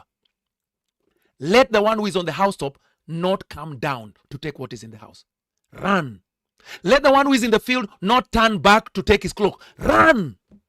And alas for women who are pregnant. Oi, Because you can't run when you are pregnant. But woe to you. Sorry. And for those who are nursing infants, you are babies. Sorry. Woe to you in those days. Pray that your flight, and this is not an American Airlines flight. This is running on your feet, folding your clothes, running with all your strength. Pray that your flight may not be in winter or on a Sabbath. For then there will be great tribulation, such as has not been from the beginning of the world until now, and never will be. And if those days had not been cut short, no human being would be saved from the city of Jerusalem. Notice that the no human being saved is in Judea. Verse number 16. The context of where no human being will be saved is in Judea. It's not all over the world. It's only in Jerusalem, because they have defiled his house. They have made his house stinky. So he says, if those days had not been cut short, no human being will be saved in Judea. But for the sake of the elect, those days will be cut short. I will not kill all of them. Then at that time, if anyone says to you, look, here is a Christ, or there he is, don't believe it. For false Christs and false prophets will arise and perform great signs and wonders, so as to lead astray, if possible, even the elect. See, I've told you beforehand. I know we are in Revelation, but I want to show you where we are in the process. So the abomination of desolation has already taken place. By the time the sun is darkened, the air is darkened, there is smoke all over the furnace, Jerusalem. The furnace is Jerusalem. In verse number 2. So therefore, you need to understand where we are. So he says, see, I have told you beforehand what is going to happen to Jerusalem.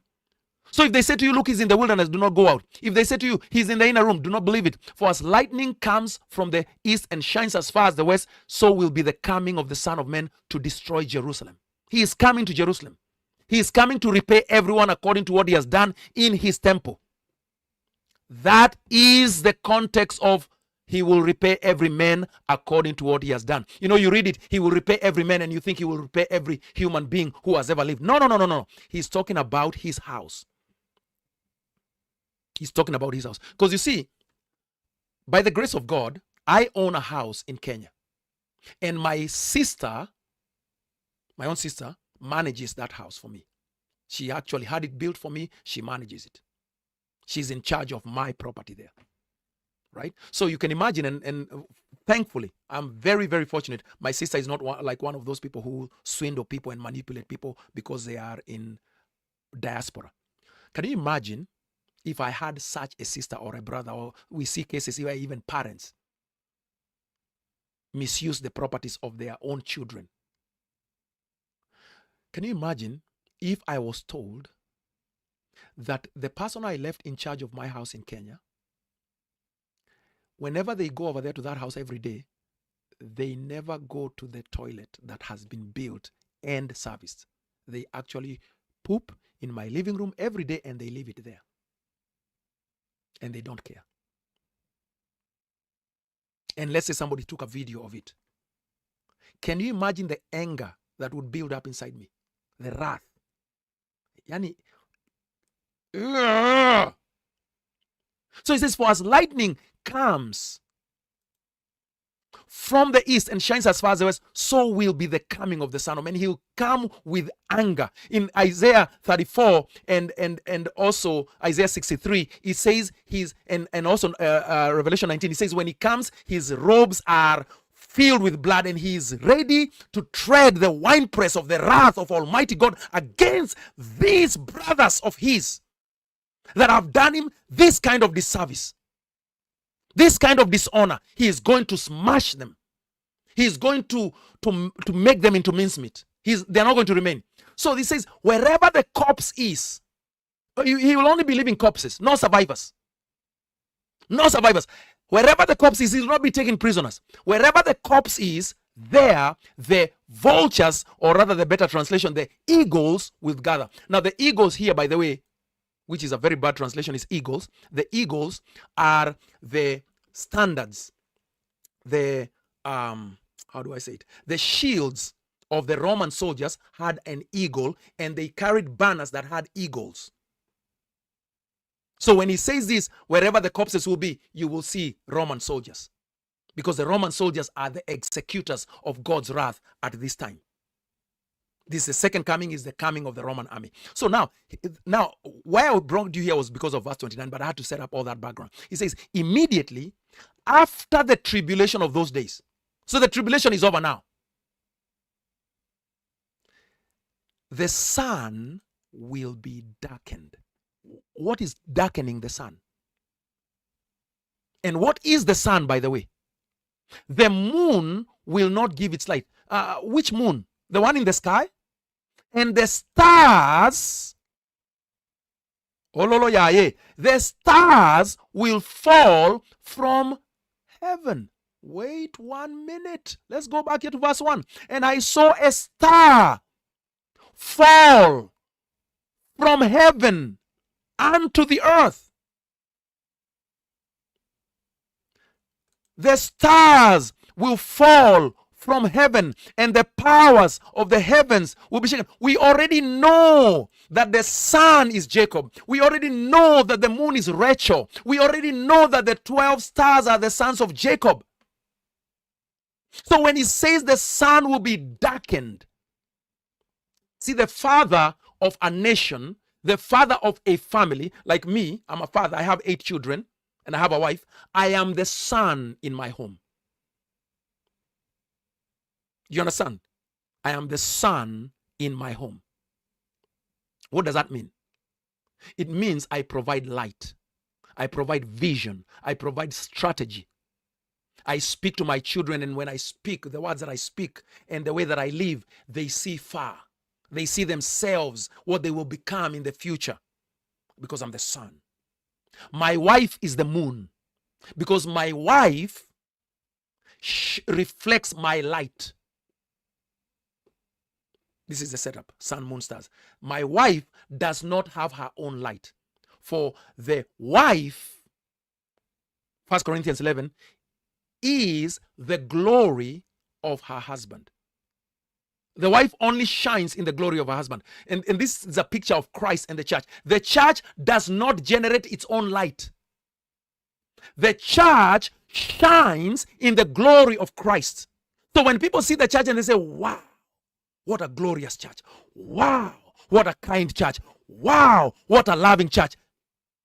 Then they go and ask the church, how are you so beautiful?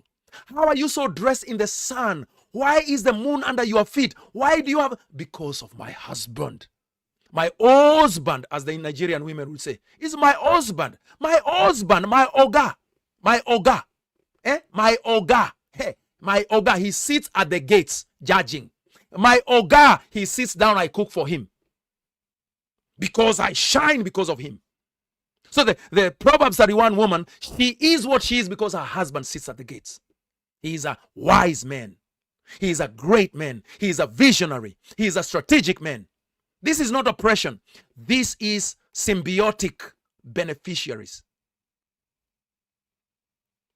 So, what happens after the tribulation?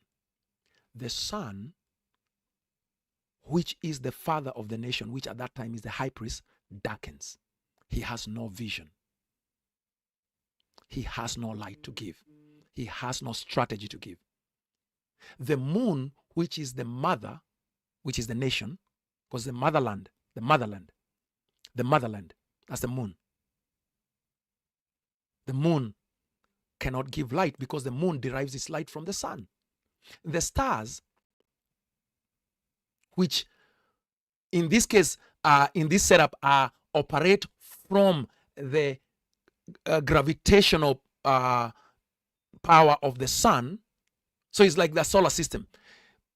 The stars fall because once the sun loses its power, once the core of the sun loses its nuclear power, it also loses its gravitational force. And now the stars within that solar system begin to fall out of orbit.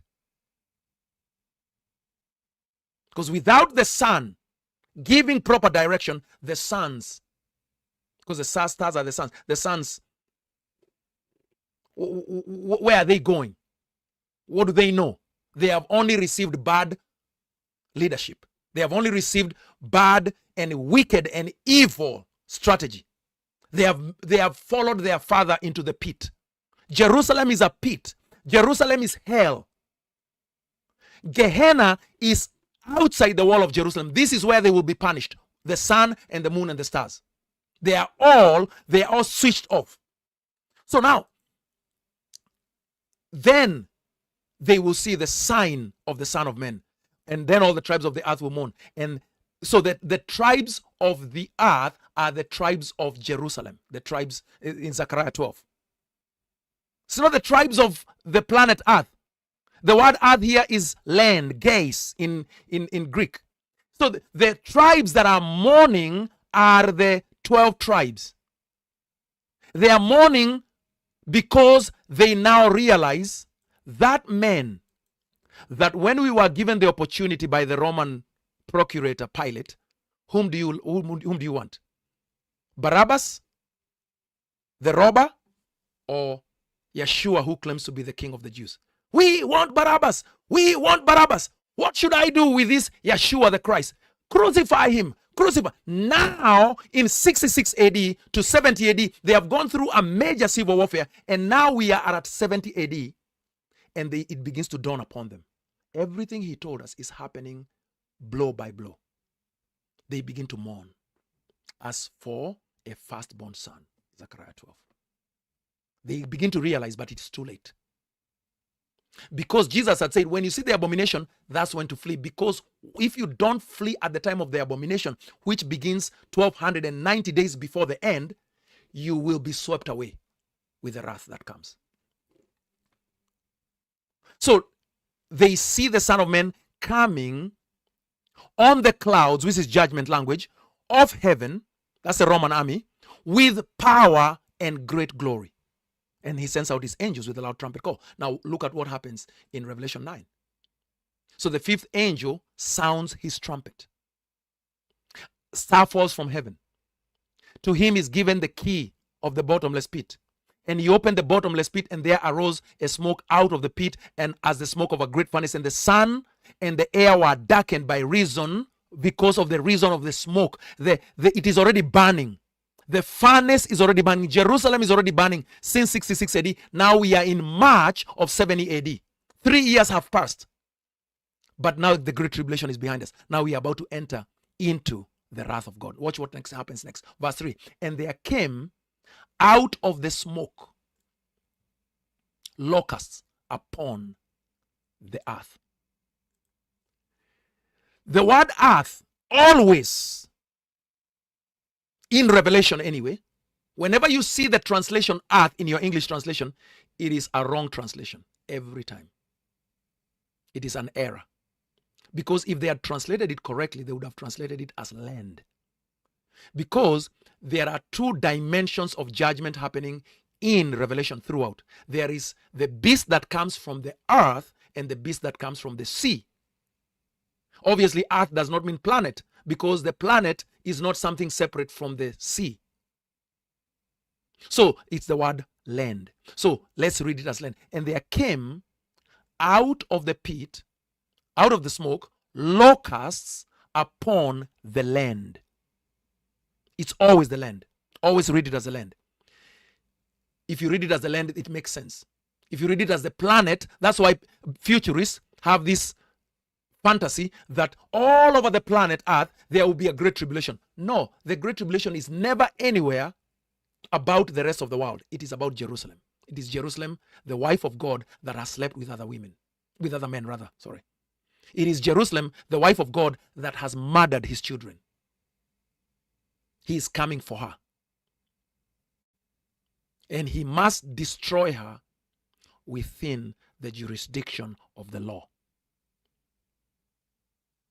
So he says that there came out of the smoke locusts upon the earth. Now, this symbol of locusts, I hope that all of you know what the symbol means, because it's found in Joel chapter 1, Joel chapter 2. You remember it? And many other places. Let me show it to you in Joel chapter 1 and chapter 2 very quickly. So in Joel, there he is. So in Joel, if you go to chapter 1, Joel is going to prophesy about the war that was coming to Israel. The word of the Lord that came to Joel, the son of Pethuel, an invasion of locusts. Hear this, you elders of Israel. So notice that in Revelation, John is going to use the same terms and he's going to use the same symbols so that when the people read, they will know what is happening because they understand their own language. They understand their own idioms and symbols. Hear this, you elders, give ear, all inhabitants of the earth. Remember I told you it's land?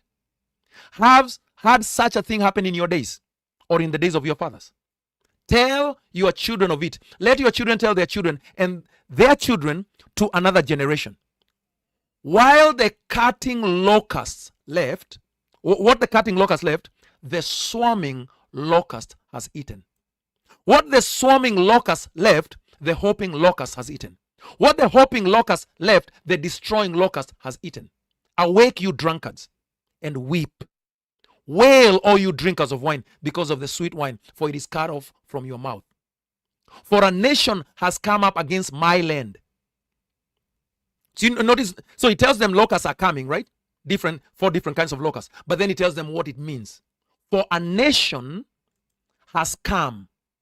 For a nation has come up against my land. Powerful and beyond number. Its teeth are lion's teeth. It's a nation. It's a country. It's a military. And it has fangs of a lioness. It has laid waste my vine. Remember, Israel was a vine in the garden of the Lord. It has splintered my fig tree. Israel was a fig tree also. So Israel is a vine, Israel is a fig, Israel is an olive tree. It has stripped off the bark and thrown it down, and their branches are made white. Lament like a virgin wearing sackcloth for the bridegroom of her youth. She used to have a husband. Where is her husband while all this is happening to her? Because if you have a husband, this should not be happening to you. At least the husband should be killed first. Because I will not allow people to attack my house here, where I live, to attack my wife and my children. I would rather die first at the door. That way, when it is heard that Steve's wife was ravaged and his children were killed, then they say, where was Steve? Well, Steve was already dead because Steve died defending his home at the door. So he says, lament like a virgin. Lament like a virgin wearing sackcloth for the bridegroom of your youth. Because you lost him. He already left you. That's why you are getting attacked. So when you come to Revelation 9, notice what is because I don't want you to forget what we just saw about the locusts in Joel. I want you to see something you are told about the locusts in Revelation. You are told the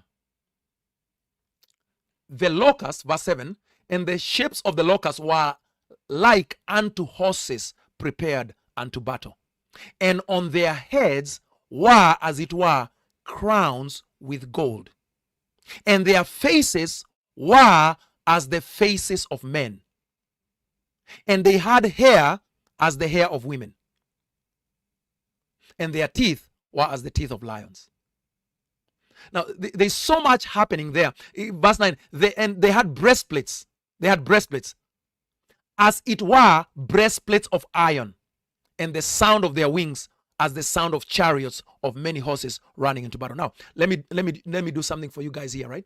I'm going to open up a fresh page. I want to show you a simple way you can find out what are you talking about.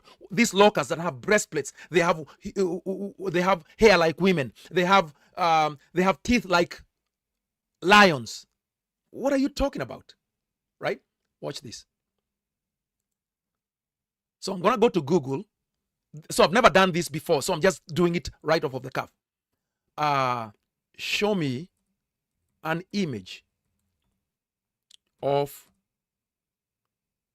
a Roman soldier in the 1st century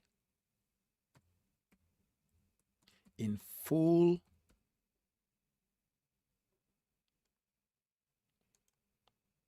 battle gear.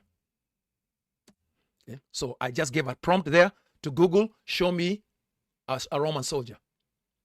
Okay? Which one shall we pick? Let's pick this one. Is this going to be big enough? Hopefully it's going to be big enough. Let's see.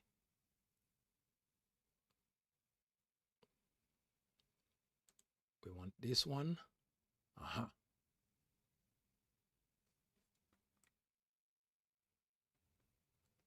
So let's look at this soldier. Let's begin from the top. So we're going to read it. We're going to look at him. So I want you to see what is on his head. I want you to see what is like just over his head, around his face. I want you to see what is on his chest. I want you to see what is on his shield. Do you see it? Okay, now let's go back. Revelation 9. Okay, we are going to read from verse 7. And the shapes of the locusts were like unto horses prepared for battle. Now, I can show you another picture after that for this one, where there are many of them with horses. The same soldier, but many of them with horses. We shall see that picture. But for right now, let's concentrate on this part. And on their heads were, as it were, crowns like gold. Okay, let's go right quick here. What does this head look like to you guys? What does this crown look like? Did I make it too hazy? What is the color of this crown on top of this head of this man? It's actually gold. It's actually golden. That's exactly how the Roman soldiers looked like in the vision that John is seeing. Not only that, he says also, I saw their faces were as the faces of men. So within this crown that he's seeing, he sees the face of a man. Are you seeing the face of a man inside this crown thing? Okay, then he says, and they had hair as hair of women. So they are men, but they have hair as the hair of women. Now, what is hair as the hair of women? Long hair. So if you read 1 Corinthians 11, Paul tells you, is it not within the Roman Empire at that time to the Corinthians, is not the glory of a woman long hair, but the glory of a man is short hair. So if the man in the legionary here that I'm showing you, if he was to take off his crown, he would have short hair. Rather, but what John is seeing is a man. I can see it's a man, but he has long hair like a woman. Look at the legionary again. What is on top of his head? What is the red stuff? His hair. Because all the legionaries, they had that. We can go back here and we can look at another guy. Do you see all these legionaries? Let's look at this one here. Look at what is on top of his head. So it's hair. This is what John is seeing in the vision. Literally, this is what he is actually. But because he already is using the imagery of locusts from Joel, his readers know. His readers are not reading and saying, oh, these are Apache helicopters. These readers are not reading and seeing that nonsense that you see every day. People say, oh, it's American soldiers. No. John is writing about something that his audience, the 7 churches in Asia, know. They just know it like they know it because they see Roman soldiers every day of their lives. So when they hear that there is a crown as of gold and it looks like lion's teeth, because think about lion's teeth. The cats, the big cats, they have these 2 teeth that usually, like that, right? Now look at the crown of the Roman soldier. What does it look like on the side of his face? Look at this guy. Maybe I should go to the other one that we had before. Look at this guy. Do you see the 2 lion's teeth? Do you see the fangs? This here. It looks like a lion. It has a mane. It has 2 huge teeth. But inside this face is a man. This is what John is seeing in Revelation 9. And not only that, so that's why they says their teeth are as teeth of iron. Teeth as of iron, because of the way the helmet is made. Then he says, and they had breastplates. So this is for their chests. As it were, they were breastplates of iron. Again, What does our guy look like? What is his on his breast? Iron. Shiny iron. Armor. I mean, it is so direct that the people that were reading this in the first century, they were not at all wondering, what is all this? I don't know what it confuses me. It terrifies me. No, they're like, John is saying the Roman soldiers are coming. What else does he say? Let me change this to the ESV because it's an easier English.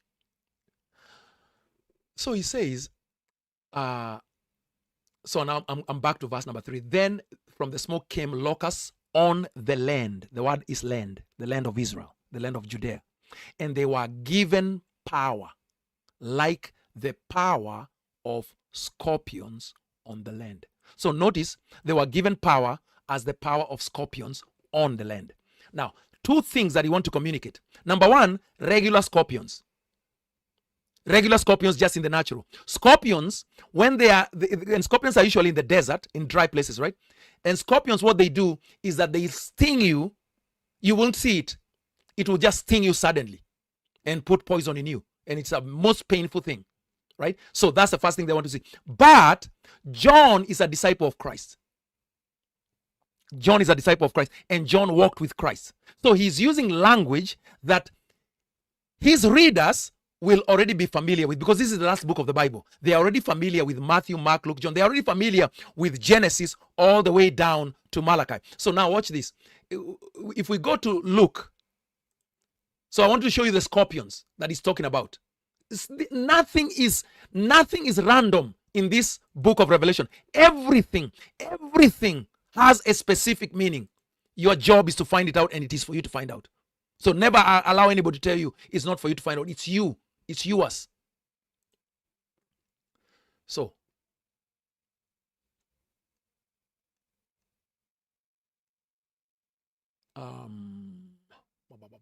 where is it? Here it is. Luke 10. Then the 72 returned with joy, saying, Lord, even the demons are subject to us in your name. And he said to them, I saw Satan fall like lightning from heaven. Which, of course, I mean, that's verse number 1, right? Are you amazed at how all these things are connecting every time? I was not even going to show you about the star that fell in Luke 10, but there it is. And a fifth angel blew his trumpet, and I saw a star fallen from heaven to earth. What does Jesus say? And I saw Satan fall like lightning from heaven. Behold, I have given you authority.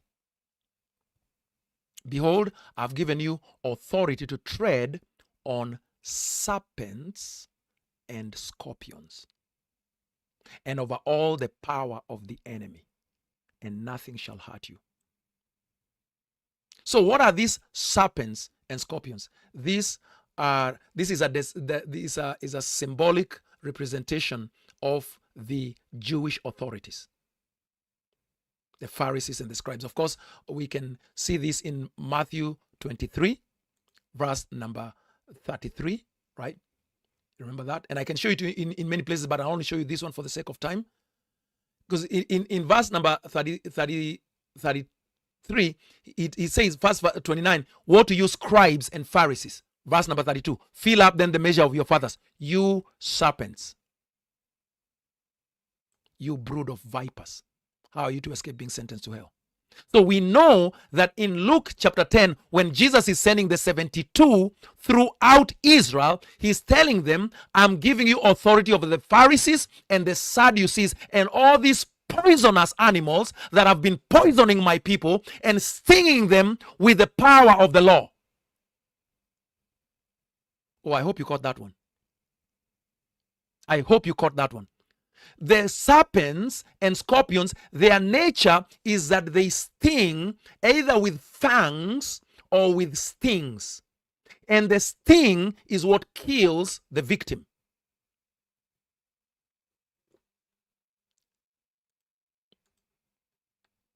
First Corinthians 15.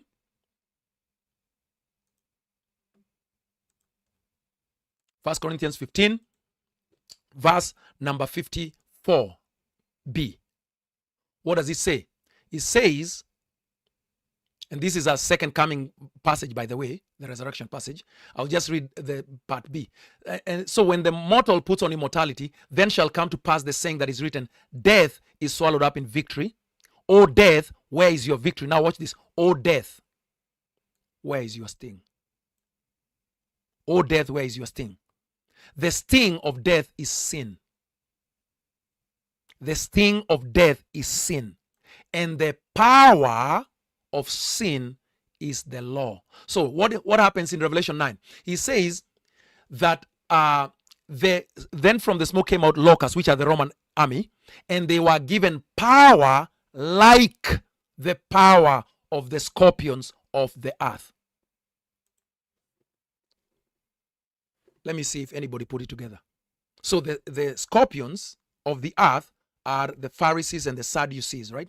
The authorities that are operating the law of Moses. Then they are using it to condemn the people of God to death.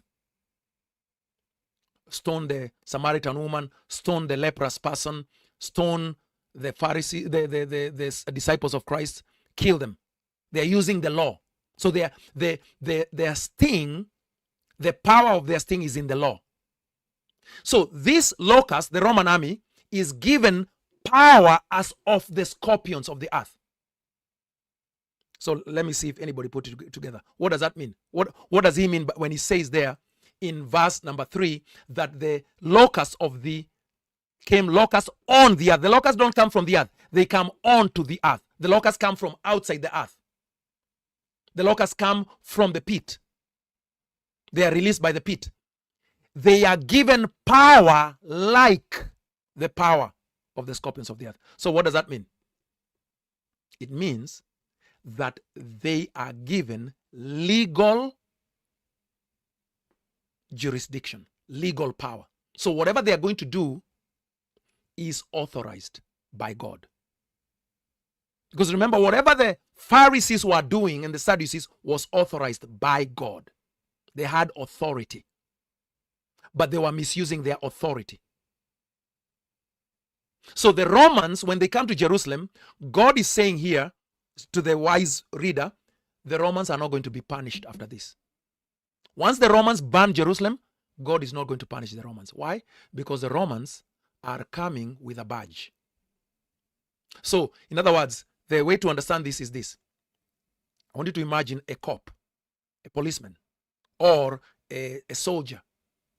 But let's take a cop because a cop is easier. So there's these dudes in a downtown area of any city in any country that are harassing residents and business people. They are breaking into their stores. They are stealing from them. They are just causing all kinds of havoc. So the mayor of that city calls a meeting of the police and says, listen, we can't have this anymore. The people are going to start moving out of our city. So I need you to get rid of them. And the chief of police says, Mr. Mayor, I need to understand what you're saying. Are you saying we should arrest them? Or are you saying we should kill them? The mayor says, I am giving you a written order, shoot to kill.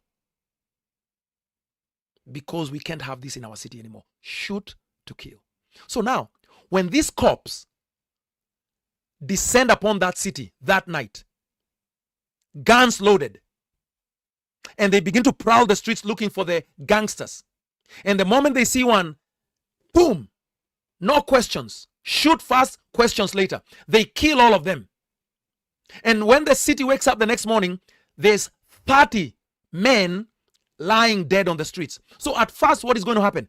If the city is a city of people who are for justice, there will be an uproar. Hey, who killed them? Why were they killed? What's going on? Who gave police the authority to just kill indiscriminately? Then the police are going to come and say, we had the authority. We had the law on our side. We were given a decree by our mayor to shoot to kill. So the meaning of verse number 3 is that the Roman army, when it descended upon Jerusalem in 70 AD, it was authorized by Almighty God. It had the same legal power of the law of Moses. In fact, it was executing the law of Moses. Just like the Pharisees had legal authority to stone an adulterous woman, or to stone Stephen, they had the legal authority. Whether they were right or not, they had the legal authority. So he says this is what the scorpions are like. They were given the power like the power of the scorpions of the earth. They were told, so this is the decree of God to General Titus in his mind. It's not that God spoke to Titus in a voice that he had. The Roman army and the Roman Empire, they felt compelled to come and bring order in Jerusalem in 70 AD. They did not know that that compulsion was coming from heaven. But they were told not to harm the grass of the earth. What is the grass of the earth? The grass of the earth is people. Psalm 37. Do not fret when you see the wicked prospering. They are like grass, which is green today, but tomorrow it dries up, it is cut and thrown into the furnace. The grass is a reference to common people, or even sometimes wicked people. But they are told, don't hurt the grass, neither should you hurt any green plant, because a green plant means that it is still in its productive stage. Neither were they to hurt any tree, because the trees represent the teachers. But there are some people I don't want you to kill. Don't kill everybody when you go, but I want you to hurt only the people who do not have the seal of God on their foreheads. Remember, the seal of God has already been put on the 144,000 in chapter 7. You remember that? So this statement in verse 4 also tells you the limitation of this activity. Because only the 144,000 from the tribes of Israel had received the seal. Only them, no one else. Remember that? So here it is. Revelation 7, after this I saw 4 angels standing. So you are going to see the same information repeated here. Standing at the 4 corners of the earth, holding back the 4 winds of the land. Remember I told you earth is land? And that no wind might blow on the earth, land, or the sea, a different place within the geography, or against any tree. So notice 3 different categories: land, sea, tree. Land, the trees, that language comes directly from Genesis chapter 2. The trees in the Garden of Eden. The tree of life, the tree of the knowledge of good and evil, and all other trees that were good for food. Food is teaching. Food is teaching. So he says, so these 4 angels are holding back the 4 winds, the winds of wrath, so that they might not blow on the land or the sea, which is the Gentile regions, or any tree. This is the teachers. Then I saw another angel ascending. This one is not descending. I saw another angel ascending from the rising of the sun, from the east. Ascending, not descending. With the seal of the living God.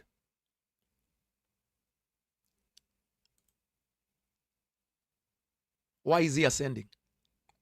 And why does he have the seal? And what is the seal of the living God? The cross is the seal of the living God. If you don't have the sign of the cross on your forehead, you perish. But the angel that bears that seal ascends with it. It's Jesus. This other angel is Jesus. So Jesus appears as many angels within Revelation. So then I saw another angel ascending from the rising sun with the seal of the living God, and he called with a loud voice to the 4 angels who had been given power to harm earth and sea.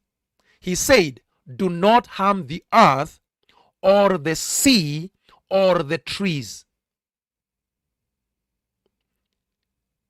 until we have sealed the servants of our God on their foreheads. Remember earlier on, and I can't remember how long ago, I told you that the Aaronic priest had to put on his turban, he had this metal golden piece that he had to put on his forehead, and it was written, "Holy to the Lord." You can read that in Exodus 28, in the garments of the high priest. So he had to put every time. He could not go into the temple without this seal that said, "Holy to the Lord." Okay, so he says we need to put a seal on their foreheads so that we can announce this is their number plate, holiness. And I had the number of the sealed, 144,000, sealed from every tribe of the sons of Israel, or rather 144,000 sealed of the 12 stars. 12,000 Judah, Reuben, Gad, Asher, Naphtali, Manasseh, Simeon, Levi, Issachar, so on and so forth. Notice that they are the only ones who are sealed. Only Israelites. So therefore, when I take you back to chapter 9 and you hear about the seal, that should tell you we are only dealing with Israel. No one else. Okay? They were told not to harm the grass of the earth or any green plant or any tree, but only those people who do not have the seal of God on their foreheads. So this is a continuation of chapter 7. They were allowed to torment them for 5 months, but not to kill them. And their torment was like the torment of a scorpion. We already spoke about that. When it stings someone. This is the sting of the law. So notice, now I want you to understand this. First and foremost, verse 5, they were allowed to torment them for 5 months. This will blow some of yours all minds. Because when we tell you that the second coming took place in 70 AD, you think we are guessing, or maybe we are trying to make it in our past so that we can live lives of wantonness. No. We are not interested in wantonness. We are up about holiness. Remember my Google thing? Let's go back to Google. There's Google. So now we are going to do another search. How long was the siege of Jerusalem in 70 AD? So notice, this is Google. So I have not communicated with Google ahead of time to tell it, by the way, when I ask you this question, make sure you give the answer that I want. So let's see. The siege of Jerusalem in 70 AD lasted for 5 months, from April 14 to September 8, 70 AD. During the siege, the Roman army under General Titus blockaded the city, leading to widespread famine and ultimately resulting in the destruction of the city and the second temple. More. Start of the siege. The siege began on April 14th, 70 AD, which is Passover. Breaching of the outer wall. Roman forces breached Jerusalem's third wall or outermost wall on May 25. So that's a month later. They captured the Antonia fortress in July 24th, 70 AD. And the temple was destroyed after several attempts. And the burning of the cloisters, the Roman soldiers accidentally or intentionally set the fire to the temple itself on August 29th to 30th, 70 AD. The siege ended in September 8. Exactly 5 months. So this is information that you can find on any search engine. Now, how?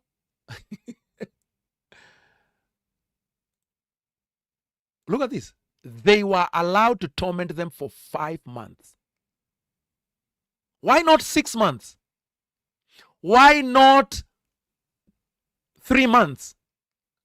Because John is writing about what was about to happen. Remember in Revelation 1 when it says, let me take you back to Revelation 1. When John is told in verse 1, the revelation of Jesus Christ, which God gave him to show his servants the things that must soon take place.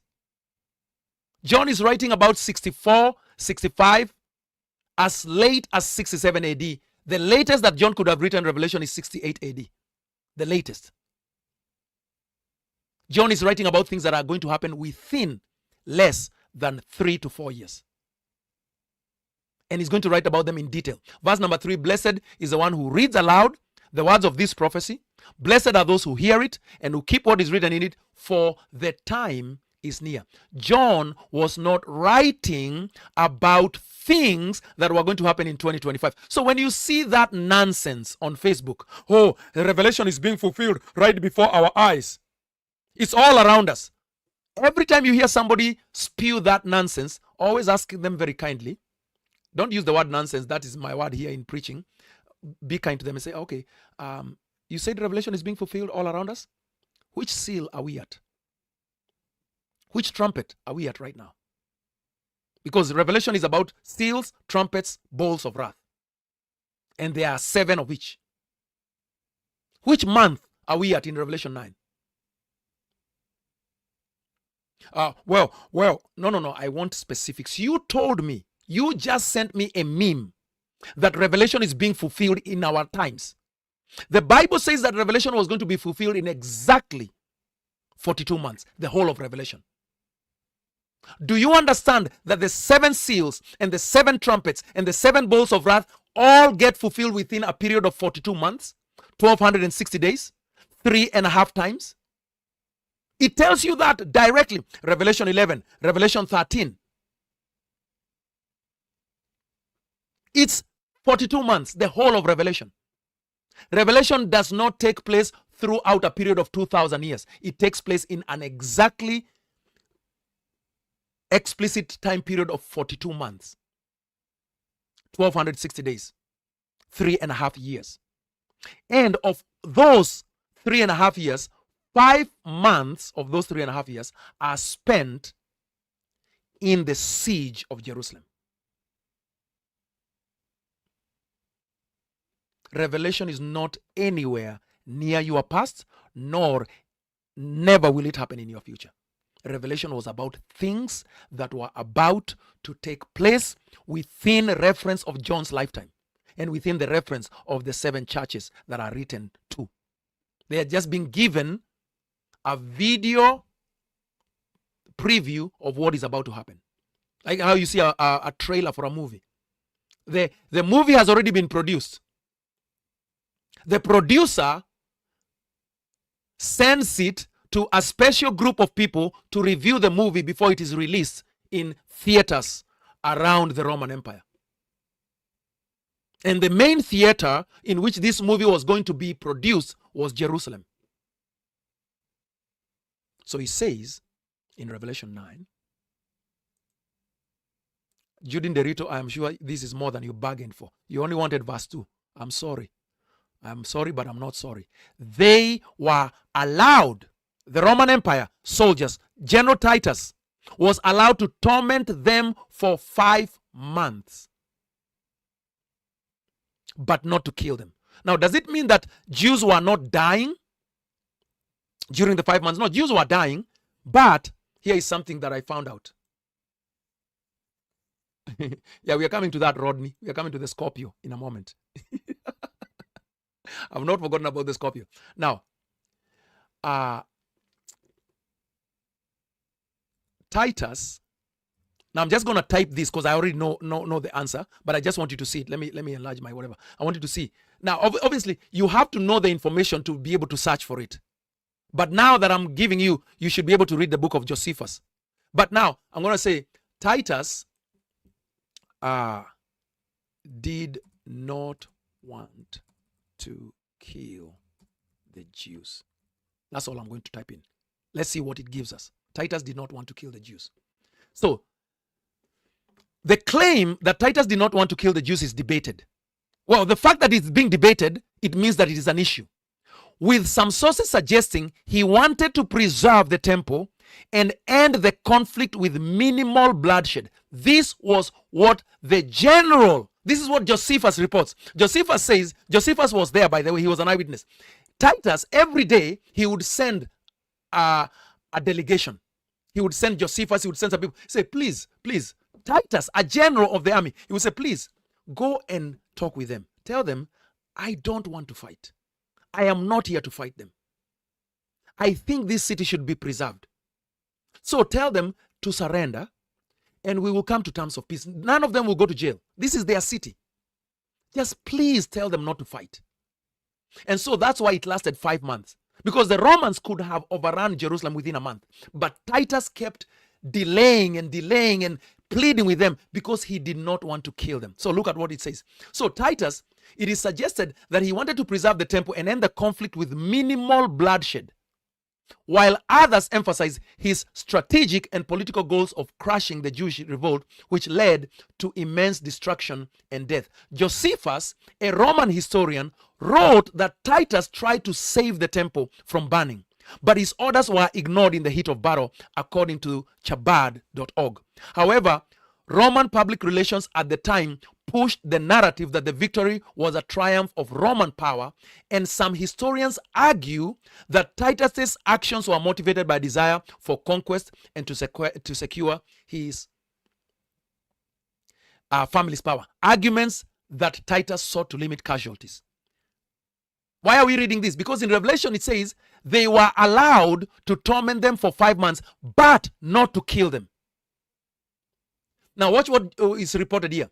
This is in Google. It says, these are the arguments why many historians believe that Titus did not want to kill the Jews. It says, according to Josephus, who was there, an eyewitness, Titus wanted to save the temple, possibly for its symbolic value as a Roman triumph. But it was burned down during the fighting when a Roman soldier threw a torch into it, preventing further death.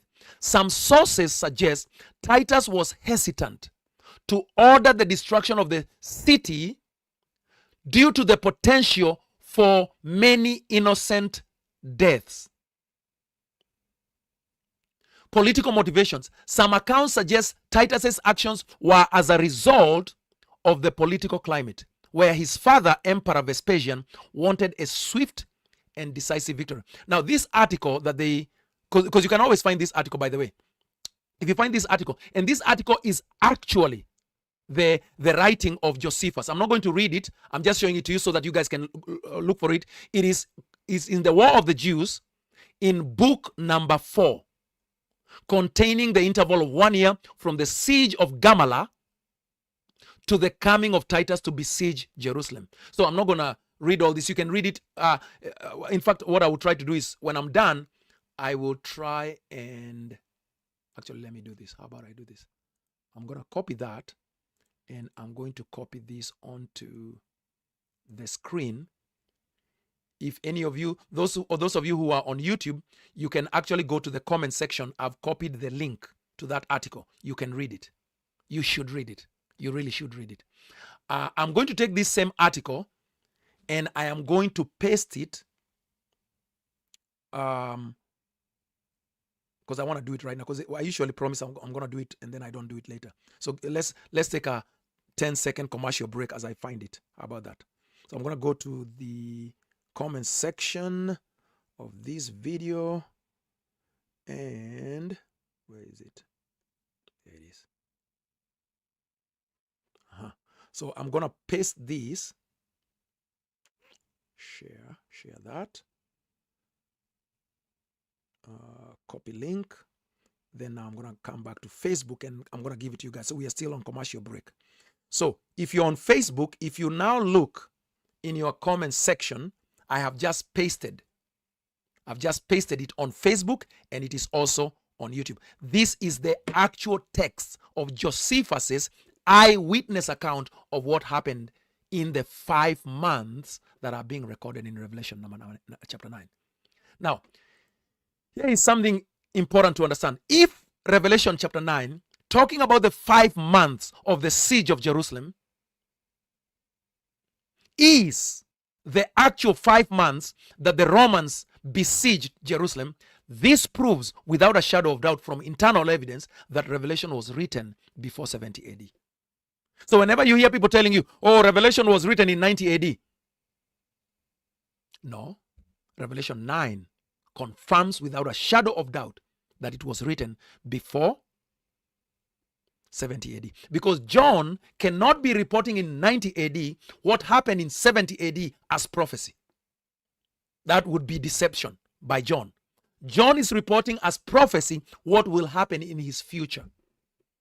Soon after writing.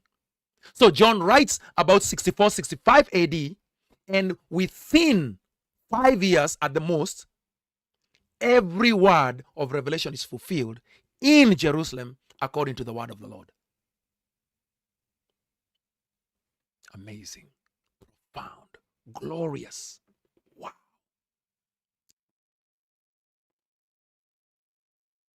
Now, somebody asked a question, and I know I'm skipping many questions. John Lawrence asked this question in the midst of all this. Pastor, what about measuring the temple? And Required Mailbox replies and says, I always ask people who say that Revelation is about our time or 90 AD. I always ask them, how did John measure the temple in 90 AD in Revelation 11? What they are talking about, by the way, for those of you who may not be familiar with it, is in Revelation 11, John is told to measure the temple. Then I was given a measuring rod like a staff, and I was told, rise up and measure the temple of God and the altar and all those who worship there. But do not measure the court outside the temple. Leave that out, for it is given over to the nations. They will trample the holy city for 42 months. And I will grant authority to my 2 witnesses. They will prophesy for 1260 days. These are evidences that Revelation was written before 70 AD because the temple was destroyed in 70 AD. So God cannot be telling John to measure a destroyed temple that Jesus had prophesied about in Matthew 24, 25 years after it has been destroyed. 20 years after it has been destroyed. That is redundant. That is just nonsensical. There is no evidence that Revelation was written in 90 AD. Only one man ever claimed that 70 years later, Irenaeus. And Irenaeus was not the most reliable person. Irenaeus, at the same time that he was saying that John wrote the Revelation in 90 AD, writes that Jesus died when he was 50 years old. Now, anyone who has read the Bible knows that Jesus died when he was about 30 to 33 years old. So why was Irenaeus, who is a very early church father, saying that Jesus died when he was 50 years old? Because he was just careless. So why should we trust Irenaeus' claim of 90 AD? And not even to belabor the point, Irenaeus was probably not even saying that. It's just people not understanding what Irenaeus is saying about Domitius, Ahenobarbus, Nero. So, we are about to be done here. Let's summarize. So, they were allowed to torment them for 5 months, but not to kill them. Their torment was like the torment of a scorpion when it stings someone. Now, remember I told you there that first and foremost is a reference to 1 Corinthians 15, the sting of death is the law.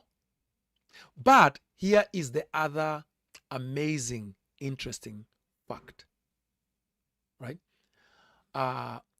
Let's go back here to Google. What was the Scorpio weapon by the Romans? Now notice what I've just typed in. What was the Scorpio? So there was a weapon called Scorpio.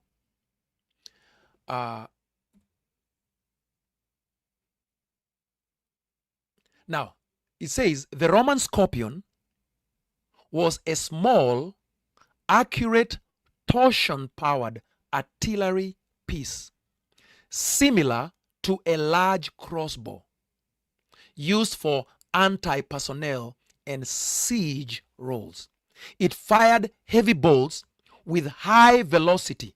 It's called the Scorpion. It fired high velocity and precision. It fired heavy bolts with high velocity and precision, making it effective against enemy troops and fortifications. The Scorpion was versatile, used in both open battles to suppress enemy formations and in sieges where it could be mounted on walls or siege towers. Look at this. It says it was torsion powered. It used a system of twisted ropes made from animal sinew, which was called the tormentor. Look at that. The animal sinew was called the tormentor. Tormentor. Now look at our English word. It says they were allowed to torment the Jews for 5 months, but not to kill them. Their torment was like the torment of a scorpion. So Google tells us that the weapon that the Romans were using had something called a tormentor to store energy. Telescopic design, a smaller, more portable version of the ballista. Its design was an evolution from the larger weapon. Precision and accuracy. It was incredibly precise and effective for long-range marksmanship, capable of hitting individual targets up to 100 meters. Versatility. Used in open battle against enemy infantry formations, employed in sieges from the front lines, siege towers, or city walls for defense. It fired heavy bolts which could penetrate armor and shields. A typical Roman legion had 60 scorpions, one for every century. A typical Roman legion had 60 scorpions, one for every 100 men, often positioned on a hill to provide protection for the legion's flank. Let's see if we can find a picture of it. Images. So this is kind of what it looked like. I'm going to try and make this big enough so you guys can see it. So this is the Scorpion. It's actually called the Scorpion. Quickly move. Now, by the way, can you guys see the icon of the Romans? It's an eagle. Remember, we were reading Matthew 24. It says, as far as lightning comes from the east to the west, so will be coming the son of the coming of the Son of Man. Then it says that where the corpses are, there the vultures will be. So now let's look at the Scorpion, the Roman Scorpion. The Roman Scorpion. I'm going to try and make this bigger. So this is the weapon. It was called the Roman Scorpion. Okay. Now, since I've already shown it to you, you guys can look for it now because you have the information to look for it. That way we can finish quickly. So in other words, when John is writing about the scorpion sting, he is being given like extraordinarily precise prophetic information. This is not even a symbol. It has a symbolic value, but it's actually being told they will use a weapon called a scorpion, which had been developed just about that time and was used very effectively in the siege of Jerusalem. And in those days, people will seek death and will not find it. They will long to die, but death will flee from them. I want to challenge you, because I can't do everything. I want to challenge you to take this statement in verse number 6. Go to Google, go to ChatGPT, go to Perplexity, and type in, show me where Josephus reported that the people inside Jerusalem longed to die, but they would not die as quickly as they wanted to die. So that's also found in the writings of Josephus. Josephus reports that things got so bad in the 5 months of the siege that because the people of Jerusalem were caught in between a very, very hard place and a very terrible place. They were caught in between because the Romans were pushing in and the rebels were pushing them. And the residents of Jerusalem had not foreseen what the war would be like. Had they known, they would never have allowed the rebels to take over their city, because the rebels inside the city were tormenting the residents of Jerusalem, the Jews. The soldiers of Rome were fighting against the rebels, and the residents of Jerusalem were caught in between. They could not flee. If you tried to flee, the rebels would kill you. If you tried to flee, if you made it, the Romans would shoot you down because they thought you were attacking them.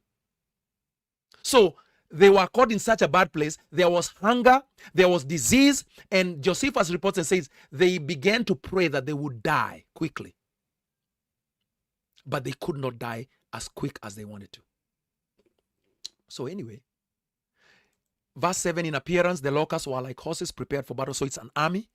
On their heads, we already saw the crown that had the hair on top of it. Their faces were like human faces. Their hair was like women's hair.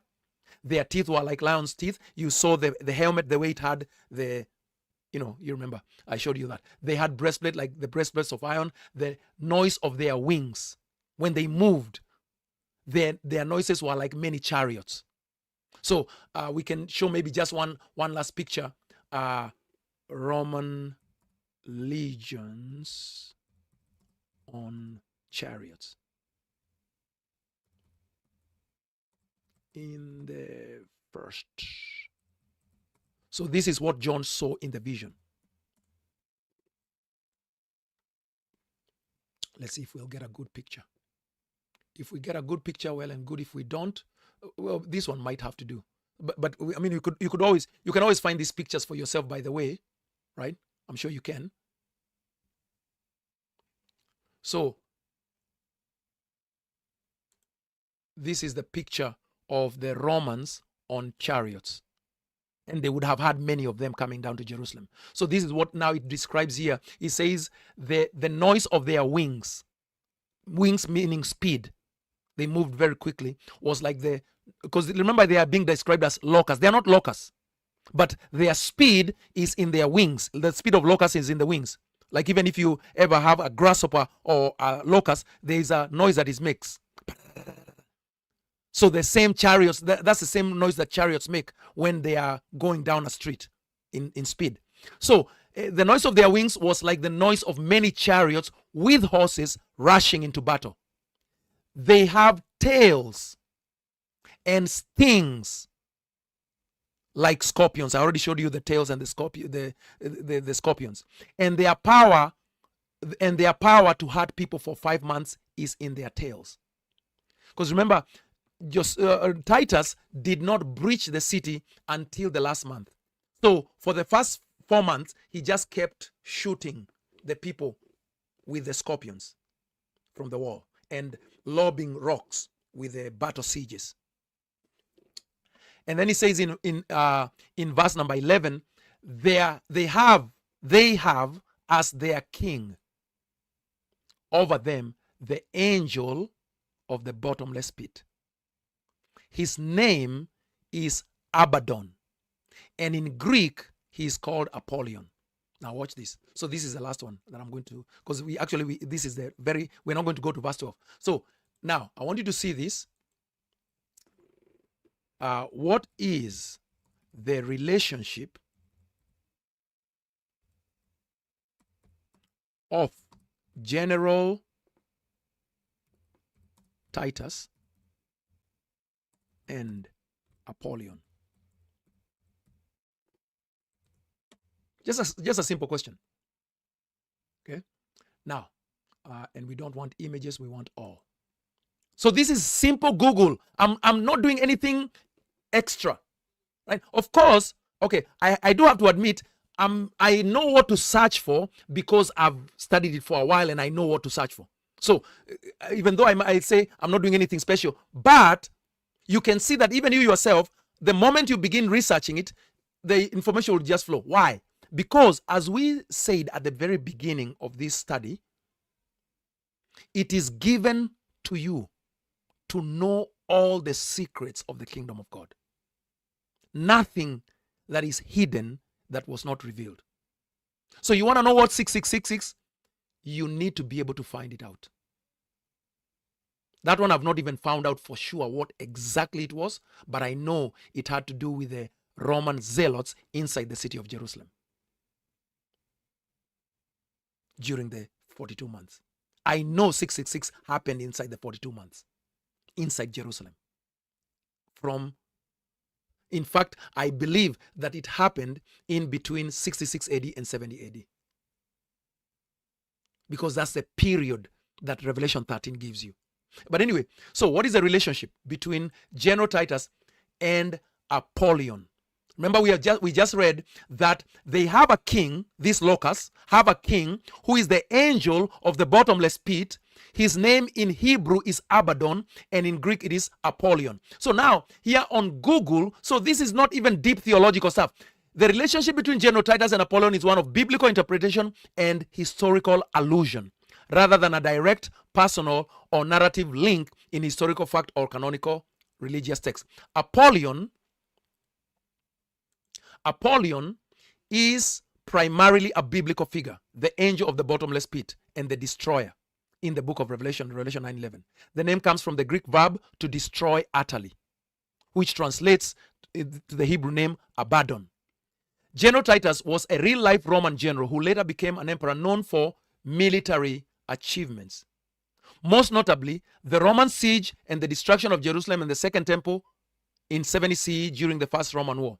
Some biblical scholars and historical commentators suggest that the figure of Apollyon in the book of Revelation is an allusion to the Roman commander Titus. This interpretation is based on several points. So it's not just one point. Titus commanded the Roman legion called Legio 15th Apollinaris, the 15th Apollonian legion, which was devoted to the Greek god Apollo and used the locust as an emblem. Jesu, my dear Rond, I mean, already we know that the book of Revelation is full of symbols, right? It's symbolic.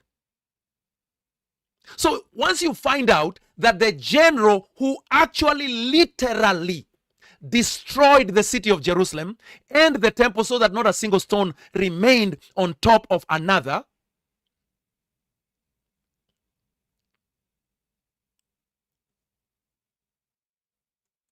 am I freezing, guys? You say it's syncing up. Are you guys okay? Is everything coming through clearly? I just want to make sure that my thing did not freeze. So you see the first point why it is believed by many scholars, including myself, and I hope I'm a scholar. The first point to show that General Titus, who destroyed, remember here in Revelation it tells you that the king, who is the angel of the locust army, his name in Hebrew is Abaddon, and in Greek is called Apollyon, and the word Abaddon means the destroyer. It means the one who utterly destroys, and he is actually the one who destroyed Jerusalem. Now watch this. So he led a Roman legion to Jerusalem.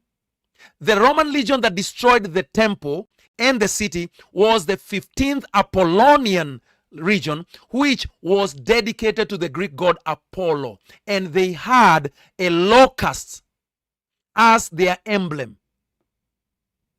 The very thing we've been reading about. The description of Apollyon and his army of locusts in Revelation is seen by some as drawing on imagery associated with Apollo and his role as a god of plagues and destruction, particularly as a punishment against the Romans who worshipped him. This interprets that the writer of Revelation used the name Apollyon as a symbolic representation of Titus, the destroyer of Jerusalem and the temple, as a form of divine retribution in the narrative context of the Bible. In summary, there is no direct relationship or interaction between the historical General Titus and the literal Apollyon. Instead, the connection exists within specific interpretive traditions that view the biblical character of Apollyon as a symbolic standing for the historical Roman general responsible for the destruction of Jerusalem. I mean, seriously.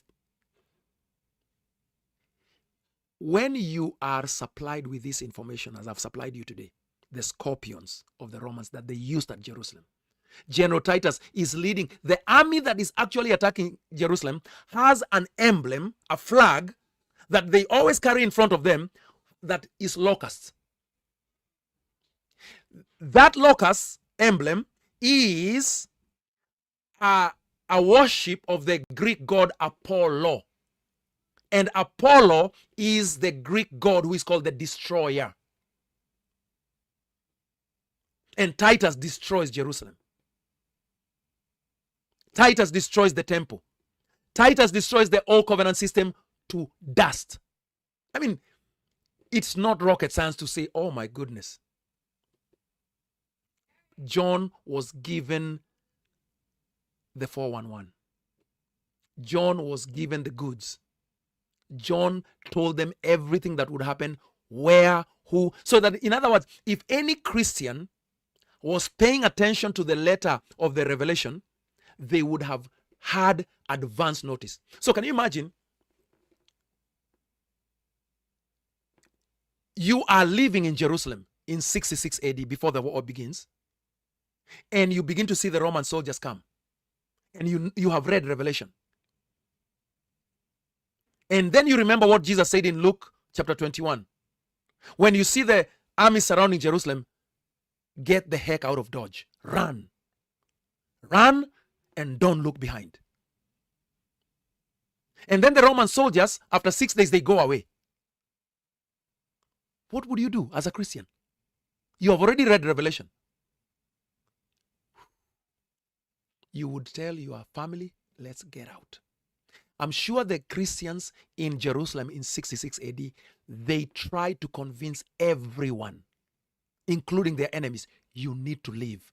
They were like Lot, going throughout the night. You guys, we need to leave. We gotta go. We got to go. We gotta go now. They went to their in-laws. They went to their mother-in-laws. They went to every person who had, we gotta go. And they, why do we gotta go? Disaster is coming. The destroyer is coming. But the Jews did not listen to the apostles, to the disciples. Eusebius tells us that Christians were in Jerusalem in 66 AD, but they fled to the mountains. Yes, the red skirts are coming. They were like Paul Revere, right? They were like Paul Revere. But the Jews, they were caught up in their nonsense and in their wickedness. They did not hear. In fact, Josephus writes that when the Romans came in 70 AD, so remember the Romans came in 66 AD and then went away. Then when the next army was sent by Nero, the next army went methodically and started in northern Israel, in Galilee, in Jotapata. And they worked their way slowly, village after village, until they arrived in Jerusalem in April of 70 AD. But as they were coming down, Josephus says, when they arrived around Jerusalem and built siege rams, the Jews in their minds believed they were going to win the war against the greatest empire. So it's like, can you imagine if the United States of America was to attack Nigeria? Let me use a case in point that is happening lately. Right? Remember, Trump said last week, if Nigeria doesn't get its act together and protect the Christians in northern Nigeria, American army is going to invade Nigeria. And right now in Nigeria on social media, they are going off. America, you cannot come to our country. You cannot come to our country. We do not want you. So anyway, that's my very, very bad Nigerian accent. Can you imagine if America, with all its military might, if Trump decided to push into northern Nigeria, and then can you imagine if the Nigerian government decided to fight against America? Now, they would probably cause some problems because they also have a pretty, professional army, but it is not much. It's David versus Goliath. America is Goliath. It would crush Nigeria. So the Jews were in such a situation. They were a small country fighting against the most powerful empire that existed in ancient times. And they had the best military ever and the best weapons ever. But they thought they were going to win. The Jews, to the very last day, thought they were going to win. They were very shocked when they did not win. In other words, they had lost their minds. Now, here's the point. Josephus says, when the Romans came and they started using the scorpions and the bigger siege ramps, at first, and you by the way, you see this in Revelation 16, at first, they had these huge boulders that were round, that were made of white marble stone. Huge. They weighed, what was it? Like 100 tons, was it? Something like that. Anyway, you can read it in Revelation 16. So anyway, the stones were white in color. So whenever they threw that stone with a siege machine, the Jews could see it coming from all the way out there because it was white in color. Whether it was at night or during, they could see it, and so they would just duck. And Josephus reports that the Jews, whenever they saw the stone coming, they would mockingly say, "The sun is coming." And so Josephus and many historians postulate that the reason why the Jews were mocking like that is because before the Christians left in 66 AD, they told them the sun is coming. The sun is coming, and when he comes, he's going to destroy you guys. So therefore, because they thought they were going to win at first, they would mock. They would make a joke. The sun is, every stone was called the Son of God. Here is the Son of God come to destroy us. And they would laugh. Ha, ha, ha, ha. The sun is coming, and they would move, and the stone would fall harmlessly. But after a while, the Romans got tired of wasting their stones. So Josephus says they painted the stones black. And then, for the most part, they only threw them at night. So now the stone is coming. It's at night, pitch dark. Remember, there's no electricity. And they could not see the sun. So the siege machines caused extraordinary damage to the Jewish positions because they could not see it coming anymore.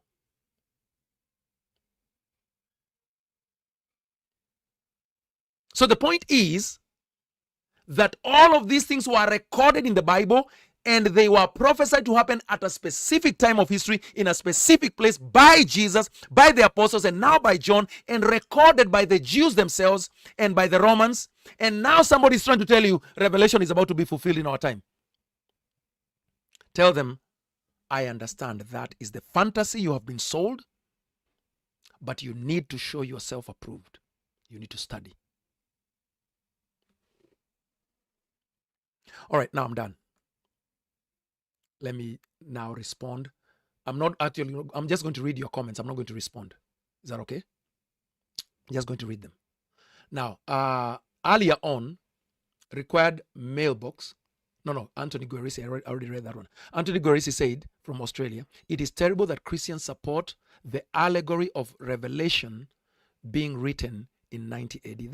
They don't know any better. I used to believe that. I used to promote that all the time. I just had not studied. So if you have not studied, you are ignorant. The only thing you can do is push ignorance. Yes, the siege machine looked like a scorpion too. And Aero says, I saw that Pastor Steve was streaming, but I was taking my wife to dinner. We went to dinner, we came back, and Pastor Steve is still teaching. I was going to watch the replay. Hey, the student is like the master. How long did Jesus preach on any given day? How long did Paul preach on any given day? Don't get on my case, man. No, I'm not ashamed, man. I'm okay.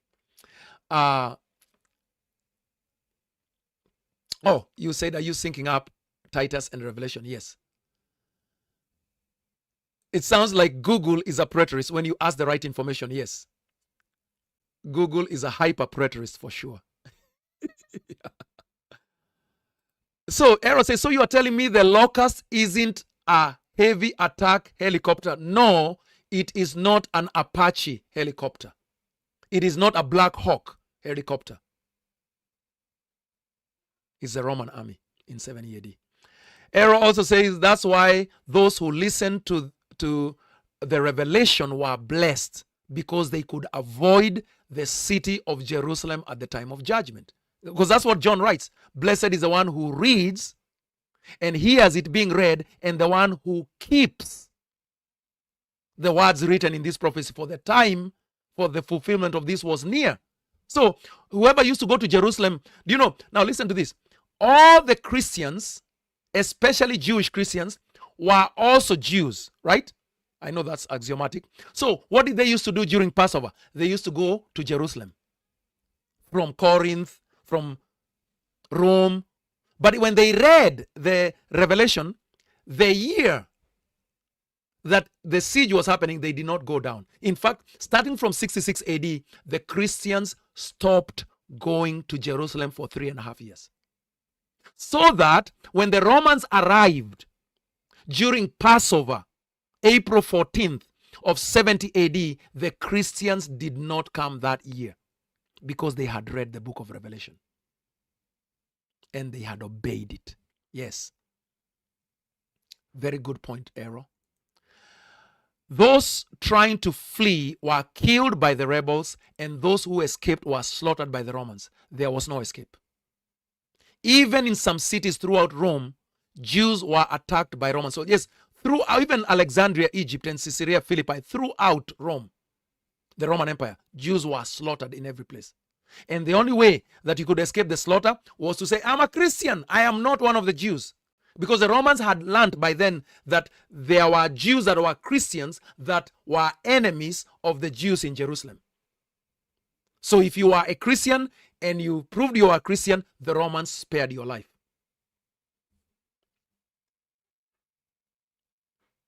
So,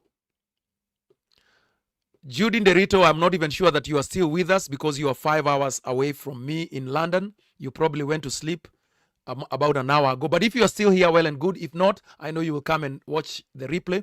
The question had been asked by Judy 3 hours ago, or at least 2.5 hours ago. Can you please expound on Revelation chapter 9, verse 2? I chose to expound on Revelation 9, 1 to 11, because I just don't think you can expound on verse 2 without giving meaning to verse 1 all the way to verse 11. I am hoping and I'm believing that all of you have received new knowledge, or you have increased the knowledge you already had about these things, and now you know that truly the secrets of the kingdom of God are yours. Freely. Freely. I've given it to you freely. So next time somebody asks you for it, also give them freely, either by sharing this video or sitting with them and going through these things. Use Google, use ChatGPT, sit with them, tell them, look this up. Let them find out for themselves. Amen. Now, having said that, if the Lord puts on your heart to support this ministry and this kind of diligence and hopefully great gift in the body of Christ, do not hesitate to give towards me. It will not be a sin. In fact, it would be the right thing to do if you are in a position to do so. The information to do that is at the bottom of the screen. Patreon, PayPal, Cash App, whatever. It helps tremendously when I can focus on these things and teach for 3 hours every day, 4 hours. Amen. So, until the next time, I hope you're blessed. Have a very good, happy, wonderful rest of your Sunday evening. If it's already Monday for you, if you are in Australia, happy new week. Happy new week to everybody. Let's meet in the next broadcast. God bless you all in Jesus' name. In a world of confusion, where timelines collide and prophecy is misunderstood, a gateway is opening. A gathering unlike any other, where the prophets' voices echo once again. July 8th to 11th, 2026. Leaders, teachers, and seekers from across the nation will converge at Todd Hall Retreat Center near St. Louis for a journey through the eschatology of the prophets, Gateway to Fulfillment. Featuring voices you know and trust: Steve Magua, Tim Martin, Michael Miano, Zach Davis, Dr. Don K. Preston, William Bell Jr. For 4 unforgettable days, you'll explore the prophetic scriptures, uncover the fullness of God's redemptive plan, and step into a deeper understanding of the fulfilled hope. Seats are limited. The gateway is opening. Register now at thewellchurchstl.com. Events, Conference 2026, July 8th to 11th, 2026, Todd Hall Retreat Center, Illinois. Don't just watch prophecy, step into fulfillment.